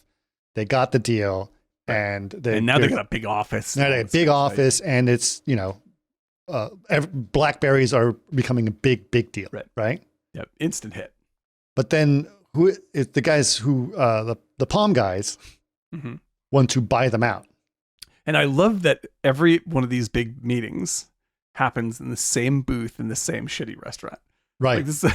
Like all these really, really big I think meetings. one of the points that we didn't discuss is that very early, before they had a meeting, the head guy, who's the tech nerd with the gray hair, is so obsessive compulsive that he was waiting in somebody's office and there was a buzz coming from one of the but that's the China thing. That's the very important. That plays off at the very end. And that to me was a great character because he's so obsessive. He has to do it. He has to do it. He has to do it. He needs to maintain control over the product. Yeah. And at the end, exactly what he said his arc would be. Like, it can never be made in China because they don't really give a shit about, and I care about qualities. Right. And at the end, his product let's tell that story. What he says, basically, when he's waiting in the guy's office at the beginning, there's an intercom on the desk. And that intercom is buzzing, right? And before they even meeting, he goes, it bothers him that the intercom is buzzing. Yeah, very soft. In someone else's office who they're about to pitch their thing to. Right. He decides to dismantle the intercom fix it with a paperclip to try to get the buzzing to stop. And to do that, right? And it's this real stretch. So you realize he's kind of like a hardware guru because he can figure out how to dismantle an intercom and fix it in 2 minutes. And the most important thing for him is to have control over the final product. Control over the final product and what it's about and the quality of the product, right? The quality of the product has to remain high, otherwise. And he explains to the guy that Chinese, the intercom is shitty because it was built in China and they don't care about product quality. Right. So you're going to get this. We have to maintain control of the product. Right. That's the only thing. And so, so you're right, Eric. So he's very much about that buzzing thing. And it was funny when he moved into the new office, the bad guy, and he brings in an actual secretary too. Mm-hmm. And he has an intercom and it's buzzing. It's buzzing. Yeah, it's pretty good. So the arc that it sets up for the white-haired kid, whatever his name is. Mike Lazaridis. Lazaridis is essentially like, he is like, he seems at first like he is the likable but introverted person who will at the end of the movie sort of bloom into a will bloom into a professional person, and that is what happens, but it's bad. Mm-hmm. Like, he loses everything that made him a good person as a nerd, because he becomes essentially the Harvard MBA. Right. Well, he had to, in a sense, but this is the choices along the way. This is everything he lost. So basically, they grow, but then there's Palm tries to buy them out, and they need to sell a whole bunch of phones in order to beat essentially a hostile takeover. Mm-hmm. Right? That's what they're trying to do. Right. So they get their stock price up, and they can avoid being taken over by Palm. They're too expensive to buy. Right. So they go into a selling thing and they say, we have to sell as many phones as possible. Mm-hmm. But there was some problem. It was challenging to do, right? There was challenging on the engineering side and challenging on the sales side of things, right? Because at this point, they couldn't sell any more phones because the networks were jammed. They sold as many phones as could be on the market. As it could be on the network without it crashing. Without crashing. So they had to figure out how to shrink their bandwidth drastically. So they start selling phones. The guys like, you are no longer tech salespeople. You are male models. Male models. I want you on the golf course. And making sure that everyone thinks that this is the sexiest thing to have. We need to sell these through beyond our capacity so that we can avoid being bought by Palm, as represented by Carrie Elwes. Right. And so it's like, we're going to sell this much, but if we sell this much and we don't figure out how to support it, the network will crash and we're fucked. Right. So they had to develop 2 different strategies to make this happen. Mm-hmm. And they had to convince the carriers to do change, because it's like a security. This is actually very interesting. The solve is very interesting. Go ahead, tell them what it is.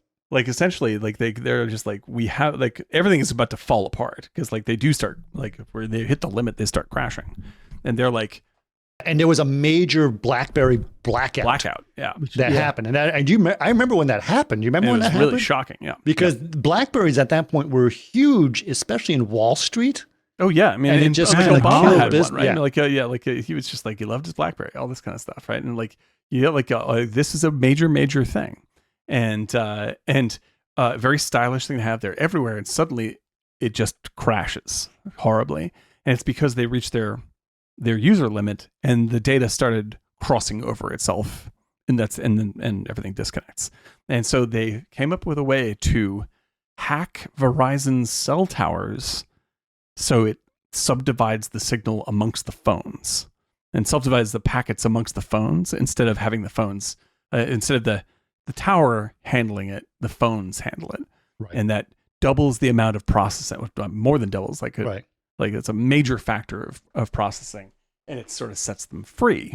And BlackBerry invented a lot of that stuff that really it's revolutionized really sort of spectacular. And great little mention. I love that they're just like when one of the guys just like in order to deliver Crash Bandicoot, we had to hack the PlayStation. And I was like, that is a 90s tech reference. Right. I was like, that was my zone right there. Like that's the game that I was in. It's really, really funny. But yeah, no, the pressure made them extraordinarily inventive. Very inventive. Yeah. And but as they grow, the power of the boys club starts to diminish, right? Business, but you clearly see that they've succeeded both as especially that scene, because it's like the business part of things, like the hostile takeover and the bandwidth reinvention. Like they had to solve both these things at the same time, right, to make that work. And you see these two different sides of the coin being developed to do that. And then he has the whole revenge of like, you can't take over anymore because everyone bought so many phones, because he just made this huge deal with Verizon. And it was just this massive thing that happened. And they're like, it's done, right? And of course, now in order to do this, and this sets up the end of the movie, like they're like, we can't solve this problem. And it's like, what are you talking? We can't solve this problem. I thought you said we had the best programmers in the world. And I was like, well, no, we have the best programmers in Canada. Right. And so what we need to do is get like people from Google and from, we need to poach people away from these major corporations, which means we need to spend an enormous amount of money on these people to come solve this problem for us. Right. And literally they're paying individuals tens of millions of dollars to solve this problem. Crazy for that time. Right. Yeah. Imagine this in the like early 2000s. Right. And they're hiring people like $10 million a year. $10 million a year. To solve this issue because of they're looking at like the two of them are looking at each other, one from Google, the other one's from, I forgot where he was from. I shouldn't talk about how much they're paying me. They're paying me $10 million. They're paying me $10 million. And like and that sets up essentially the end of the movie, where it's just like the stock trade deals they pay out and all this stuff, like essentially because what they're doing, fucks them. This is what they do. It's like, how did they pay them $10 million? They pay them with stock that is way backdated. Which is super illegal. It's super illegal, right? And the SEC eventually will catch up, and they do. Yeah, right. And so in order to get out of the problem, they create a much bigger problem for themselves later on, right? And they don't catch up with that one in time, right? Right. So and of course, finally, just like all this great stuff happens, and then Steve Jobs gives his speech. Well, the other thing that happens is the guys. The headband guy who's kind of running the operation is doing a crappy job. And so they hire this like drill sergeant as the chief of operations. Which is a tremendous character actor. You've seen him a million times. Yeah. He's like the teacher in Starship Troopers. He's in Scanners. He's the bad guy in Scanners. He's Michael Ironside, a classic Canadian actor bad guy. He's amazing. Right. And he is just...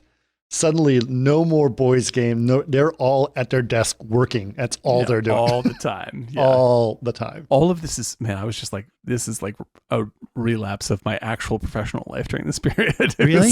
Oh, yeah. 100% through and through. Yep. It was unbelievably accurate. This was happening. The same thing was happening across tech at the same time. Right. So it was fascinating to see all that stuff and see, what was going on. And then finally, where were we? What has happened? Okay, right. So then Steve Jobs brings out the iPhone, right? Yeah. And they're like, what do you mean there's no keyboard? That was the big thing, right? Yeah. Because Blackberries were famous for their keyboards. They're famous for their click. Why would you want no keyboard? Yeah. Why would you want no keyboard? Right. And they all laughed at it. Right. Yeah. Yep. Well. And it was interesting because I remember myself at that time, right? I didn't have a Blackberry. I didn't like Blackberries because it was too much like a console window. You know what I mean? Yeah, sure. It was just text. Yeah. But I did have a Windows phone that had a sliding keyboard. that you can Right. slide out. So it I was a full remember screen, those. click, you know.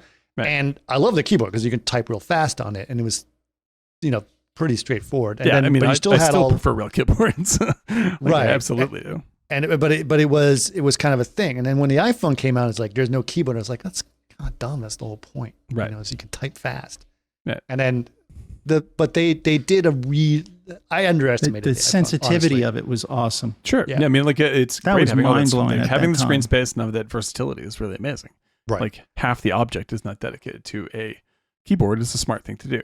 Right. Like in terms of the actual tactile ability of a keyboard, I still prefer it. Like, Sure. it's a pain in the ass to text on a screen because you can't tell what the hell you're typing most of the time. Right. Like that's kind of a drag. But you know what you gain is much better. And Steve Jobs was absolutely correct. Right. And you could see it, like even just watching his pitch, you're like, yeah, well, that's obvious. Right. You know, like it's an what do you call it? An iPod, a cell phone, and like he just adds it all up, and everyone's freaking out in the audience. And you're like, yeah. At And what that does he time, do? He has huge. everybody turn it off and go back to work. Yeah, Right. exactly. And so Hide then your they have hand to to the compete with sand. the iPhone. And so they're like, what are we going to do? And they came up with a scrolling thing. Mhm. Yeah, it's just like so awkward. It's basically like a touchpad on the Yeah. bottom to just move your cursor around. Yeah. That's their answer. Yeah, it's really like And after it was- all this massive innovation they do, like they Right. can't let go of this one thing. No. And then That's finally, the obsessive compulsiveness of it Yep. when he was trying to fix the intercom. Yep. Right. He can't just let go. doesn't know when to stop, Yep. step back, and change direction. Right. Gotta finish it. Gotta finish it. Gotta Yeah, finish it's it. got to go this way. This is the right Yeah. way. That's the way it is. And then the other thing that was amazing was wasn't the thing when they finally like they presenting the AT&T's like, yeah, we're just gonna get iPhones, right? And that was the thing, right? iPhones were exclusive to AT&T for many years. They were the only ones to believe in them, though, in the They beginning. were the only ones to do it, right? And they had an exclusivity for a long time. Now, what was hilarious about it is that the iPhones pretty much crashed AT&T's network because of the bandwidth. They hadn't solved the bandwidth. They didn't have to solve it the way BlackBerry did. They just basically shoehorned themselves into AT&T. AT&T had to solve that problem. Right. And they On their own. didn't care. They're like, yeah, it's crashing off. Who gives a shit? Yeah, keep Like, going. which is always We'll been just Apple's blame point of view. AT&T for all the problems, not iPhones. Because I'll tell you right now, because I have an iPhone now, like the camera is wonderful. I hate this fucking phone. It's a terrible phone. Yeah. Like that is a poorly designed. If the screen's already cracked, even though I have a $40 auto case, like Right. it's a piece of shit. Like this is a terrible phone. I still have my Pixel yeah, Pro. So I'm probably gonna give this back and go back to to an Android phone. to an Android as soon as I can. Like I was just like, this thing is garbage. You're definitely the exception, my friend. Definitely Ugh. the exception. Yeah, it's that's a it. clunky, poorly designed mess. Yeah, I like Android phones. I've been the Pixel guy for a long time, Yep. but Yep. I'm definitely an exception in that area. I do not like any aspect of Apple's design, and I never have. I think they're a giant pain. When I was working on Blade Runner at Alcon, we were forced to use Macs, and like only like having this no button mouse and trying to use Photoshop on this incredibly reflective screen. I was like, I can't even fucking see what I'm doing. I'm seeing the rest of the office behind me all the time. A shit box. Like it breaks. I have to call IT. Like I was just like, this is garbage. I can't stand Apple. I've never Right. liked Apple, and I can't stand them now. Well, okay, let's not but in any case, it did change. It did happen, right? Right. And so you start to see him trying to like, we'll quit this scrolly thing. That's not going to cut it. And so he's like, okay, that's not going to work. How about this? How about it's all screen? It's like, Yeah. okay, All right. Yeah. all right. But the problem is Apple was already way ahead of that. And there's you're basically trying to repurpose your thing to make it look like an iPhone. Yep. But Disaster. it's not, and then you're like, how are we going to pull this off? And then the Michael Ironside looks at me and is like, we're going to China. No, we can't go to China. You know, we got to go to China. Yep. Gotta go to China. And so they go to China, and the end is amazing because he shows up at the office and there's all these boxes that show up, and they all have like Chinese lettering on them and Shenzhen and all that stuff. and he's looking at it, and he cuts open this huge crate, takes one box out of it, opens that box, takes one phone out of it, right? And he looks at it, and he turns it on. It's a mess. It just it's so laggy and terrible, and it feels like it's made of plastic, and it's buzzing. And it's like it's buzzing. And so he opens it up, cracks it open, goes in there with a pen, tries to fix the buzzing, closes it, and then goes to open another phone. He's going to fix every single phone himself. And it's just the saddest, most pathetic thing. And in the end, almost all of the phones, the BlackBerry Storms, were returned. Yes. So they made all those Storms. Every single one was returned. Yep. And the company went under. Yep. Right. Now, the other thing that we mentioned is the FCC was slowly investigating them for some shady stuff. Mm-hmm. And Jim Bolsilli was now rich, right? Mm-hmm. They're all a very rich company, running around in private jets, right? Mm-hmm. He loves hockey. He's a Canadian guy. He wants to buy a hockey team. Mm-hmm. So his priority is to be the guy who owns a hockey team, right? But he also has to solve other problems. So he's trying to be like the rich guy, the billionaire guy, but also has to solve problems because the company's about to go under. Right. And then they keep telling him the FCC is investigating and just don't say anything. And they just slowly... They creep in there. And they creep in there. They figure it out. What's going on. And eventually it's done. So toward the end of the movie, you get the same thing, right? As Air. You get Facebook, here's what's happened. Here's what Bolsilli basically avoids jail, but is fined huge amounts for what he was done, right? The Mike Lazaridis, I forgot what happened to him, but because he gave up Basili, right? He's just like, I gave you up. He worked till 2012. That's about it, right? I can get. They won't mess with this if I give you up, so I gave you up, and you're gonna get fucked. Right. So he essentially becomes the villain of the movie at that point, right? And you can see it visually as soon as he goes from having like messy hair to like coiffed hair. Yeah. Like, it's the best. That's it. It's a great character arc right there. Just in really hairdo. Yep. And then the headband guy, who was one of the original founders of the company, he was kind of left the company, but they said quietly he might be one of the richest men in the world. Yeah, because he sold all of his stock at the absolute height. And so like he's a bazillionaire even today. Right. So good on that dude. He was the nerd who won. And then they basically said that at one point Palm was 47% of the phone market. Insane. And now they're zero. Now they're nothing. Yeah. But yeah, that BlackBerry, I mean, they sold BlackBerry to brand to some Chinese thing or whatever, but they tried to remake a BlackBerry. Basically, it was an Android phone. Right. A complete Android phone, but it had a physical keyboard on it. So it was just for the nostalgia of the keyboard. Right.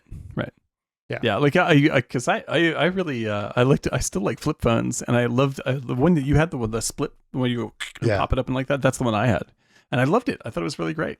Yeah. I was just like this like being able to feel the keyboard. I could type really fast and accurately, as opposed to I can type fairly fast on my phone now, but I have to spend at least as much time going back and retyping all the fucked up words.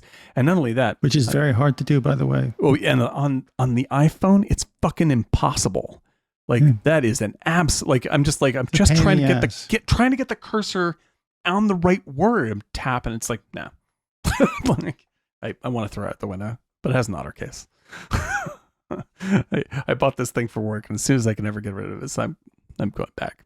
I'm embarrassed that I have this thing now. Great camera though. Awesome camera.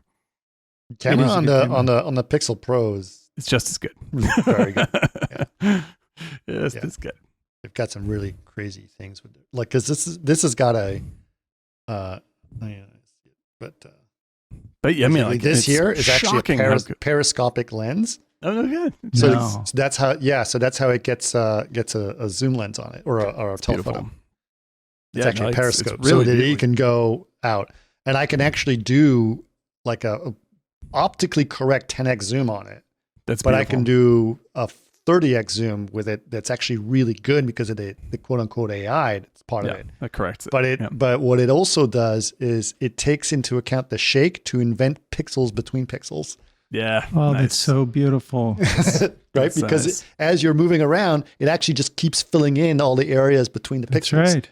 That's brilliant. So it's brilliant. The quality of phone, the quality of camera you can get on a phone now is higher than almost anything that. Right. Like you can just shoot regular movies with this stuff now. And Steven Soderbergh has.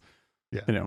But like, this movie, I thought this movie is really great, and like it's tight and fast and effective and super entertaining and just a good, brisk, sharp, funny, well photographed ride. And like I said, it remind me a lot of 24-Hour Party People, which I love. So go see that. That's a great film. I love that film. Seen it many, many times. And yeah, like I think that when you brought up The Big Short, I was like, yeah, if this had narration, it's basically the same kind of film. Right. It's not quite as like meta, it's much more direct, but it has the same speed and intelligence. Fascinating. I heard they're going to do the Nokia story. God bless. God bless. That's an interesting story. You know the Nokia? Oh, it's fascinating because Nokia got bought by Microsoft, right? And Nokia is or Research in Motion or whatever was the Canadian pride company, right, of technology. Nokia is the pride of Finland, right? It was like a big Finnish thing, right? And so when they got bought by Microsoft, they were like, people in Finland were pissed off because they basically hired this new CEO to try to save them. And the first thing he did, he sold the company to Microsoft, and it just pissed off everyone. And then Microsoft, tried to turn them into Windows phones because their phones had their own system, right? And they were famous for the indestructible candy bar phone, Like There's like, flowers die, but this Nokia phone will never die, right? And so they had that whole brand about them being indestructible phones. So they were really upset about Microsoft. That's like Budweiser being owned by Belgians. Czech. Czechs, that's right. I'm sorry. Yeah. Like, God damn it, that's an American beer. Yeah. That's true. Is it ID InBev? InBev, yeah. Yeah. It's like I can't just go down to the spa and get my grind of Bud Light. Oh no, you can't get Bud Light anymore. Bud Light's from the packy. Bud Light's is a bad brand now. Yeah, that's right. My gay Bud Light from the packy. I'm sure Boston is very upset about that. Wrong? It's so funny. People keep complaining about cancel culture, and then what the fuck they did canceling their Bud Lights. Canceling Bud Light, yes. Like I say, man, everybody cancels. Everyone thinks it's bad, yet everybody does it. Yep. The left in its cancel culture. Is that just I'm fear? never drinking Bud Light again. Right. Yeah. It's just social currency. That's all it is. It's you're saying the right thing at the right time to be liked by the right people. That's all it is. It's the fad. All that canceling people is micro fads. Yeah, that's it. It's to appear good in the moment with your in group, and it's stupid. Well, and it's stupid. Caring Stupid for in people all. is not in cards. Yeah, no. Right. That's like, I'm really sorry that you've been duped. Trying to create a support structure for people that are being gaslit is really hard. Well put. Right? I mean, it's like they are literally being gaslit, and they're like, "No, it's true." Yeah. Pizzagate. Yeah, it's true. That's what I saw. Pizzagate. What is that? And I'm like, how can you listen? I have to break this to you. There is no Santa Claus. You know what I mean? How do you do that? When the guy who created QAnon's like, I created QAnon, it's a big gag. And they're like, he's part of the plot. Right. You're like, does this ever stop? Did you reach an end? Yeah. Nope, because it makes you feel smart when you know things about the world that other people don't. Makes you stupid too. Whose idea was it to watch these films? It's mine. Good pairing. Loved it. I wanted to watch Blackberry a lot because I was very curious about it. I think what we did is we said we've been doing some old films for a while and was like, let's do something pretty contemporary. And I was like, Blackberry. Sharp stuff. You guys suggested Spider-Verse. I just didn't have time to just go to the theaters. And I was like, but I still want to see Blackberry. And I was like, oh, what about Air? Because I want to see that too. Yep. And then you said you loved it, Eric. So I'm like, all right. Yeah, it's a really good combo because they are opposite types of movie, and although very similar. Yeah, although very, very similar. Yeah, Right. like they're two different kinds. And weirdly, like I feel like, you have what Affleck and Damon are attempting is close to a Blackberry of movies. So they're actually doing a business deal that's pretty sharp and sneaky and interesting that combats that really runs against the grain of the big guys. Right. And then they make a movie about the big guys to do it, which is really really smart. Like they're scrappy. They're also folks. trying to go against the networks too. They're Which is going kind against of the what networks. they're doing on the Blackberry side. Exactly. So there's a weird cross pollination between these movies. I would say that I think they both have their flaws. Like I would like to be a little bit more emotionally invested in Blackberry to bring it up to yet the next level. But it's an excellent movie. Very indie, very sharp, very witty. And then with Canadian, Air, very Canadian, and very Canadian, very sharply Canadian, and with Air, I'm like, this is extremely studio, even though it's not actually studio. Yeah, they're showing the studio they can make a studio film. They can make a studio film, and I think it's really interesting. Yeah. It's playing the big guys that are in game. I like that stuff. Yeah. Do you think they were successful? I don't know if they were successful. The fact that Blackberry is still in theaters and you can still rent it for $7. I think that Air on Prime is exactly what Damon and Affleck want. Right. Like that is I agree. That's they're not expecting it to do big. This is not the kind of movie that does big theater business, and they know it. It's the kind of movie that does infinite streaming business, and they set it up. They set it up to do that very well. I don't know how it did. I would not be surprised if they're very happy with the outcome. Right. Like maybe it could have made a little more in theaters, but that's sort of incidental. This thing will be on Prime forever. Yeah. It'll be licensed forever and ever and ever. You know what's going to happen? They're going to make in 34 years, 38 years from now, they're going to make a film about them making this movie. It's going to be a in order to Dolomite start about their them. studio. Yeah. Exactly. And it's going to be like Through the Air or Fly Through the Air. Yeah. How Ben Affleck and Matt Damon created this film and started a studio. That's right. And then they won't be seen in the movie. Like they'll just be seen. No, it will just be the back of their heads and it'll be green. No, they're going to start with Good Will Hunting and end with Air. That's right. Yeah. Yep. And then they'll be like at the end after they made Air, and then there'll be credits after that says because of Air, all of these different things happened. Right. And the collapse of Warner Brothers and all that. Exactly. And it'll be Tears for Fears will be playing over it. And it'll be fantastic. Everybody wants to wear a shoe. It's so good, dude. Or Be Like Mike. Remember that? I love that. Be Like Mike. But a great combo. I really enjoyed that. Those were great counterpoints. And I think that everyone's going to see Air. So we don't, eventually if you're alive on the earth, you'll see Air. Right. But you should see Blackberry. But see Blackberry. Spend the $4 and watch Blackberry. That's a great Yeah, it was actually on sale. It was $4. Yeah. No, it wasn't. That's a good movie. Well, I got mine on sale. Decent little movie, man. That was a good one. I got it. And I was screaming at the TV. I was like, Chris does these movies that cost too much. Yeah, God damn, dude. I'll pay you your $2. My $2. Yes. But nice work. That was very fun. Yeah, that was fun. Yeah, all right. Well, listen, here are a couple of announcements real quick. We are not going to be around for the next 3 weeks in terms of recording podcasts. So your Saturdays are free for now. But because I've got a bunch of things that are happening for the next 3 Saturdays, but we will be back after that. However, I would like to ask that you guys subscribe to our YouTube if you haven't already. It's just I'm trying to actually get our subscription numbers up. There's a specific tech reason for this, so please make sure and promote it. It is youtube.com/@martinigiant. If you just go there and subscribe and like any videos that you liked, if you like previous episodes, whatever. Yep. I'm also trying to put more YouTube shorts up, which are a lot of fun, and we'll do some of that as well. But love to have you guys as part of that. Right on. Besides that, There was a good show. Good show. Yeah, loved it. All Happy to be here. All right, here we go. Let's rock and roll. Drink. Talk. Drink.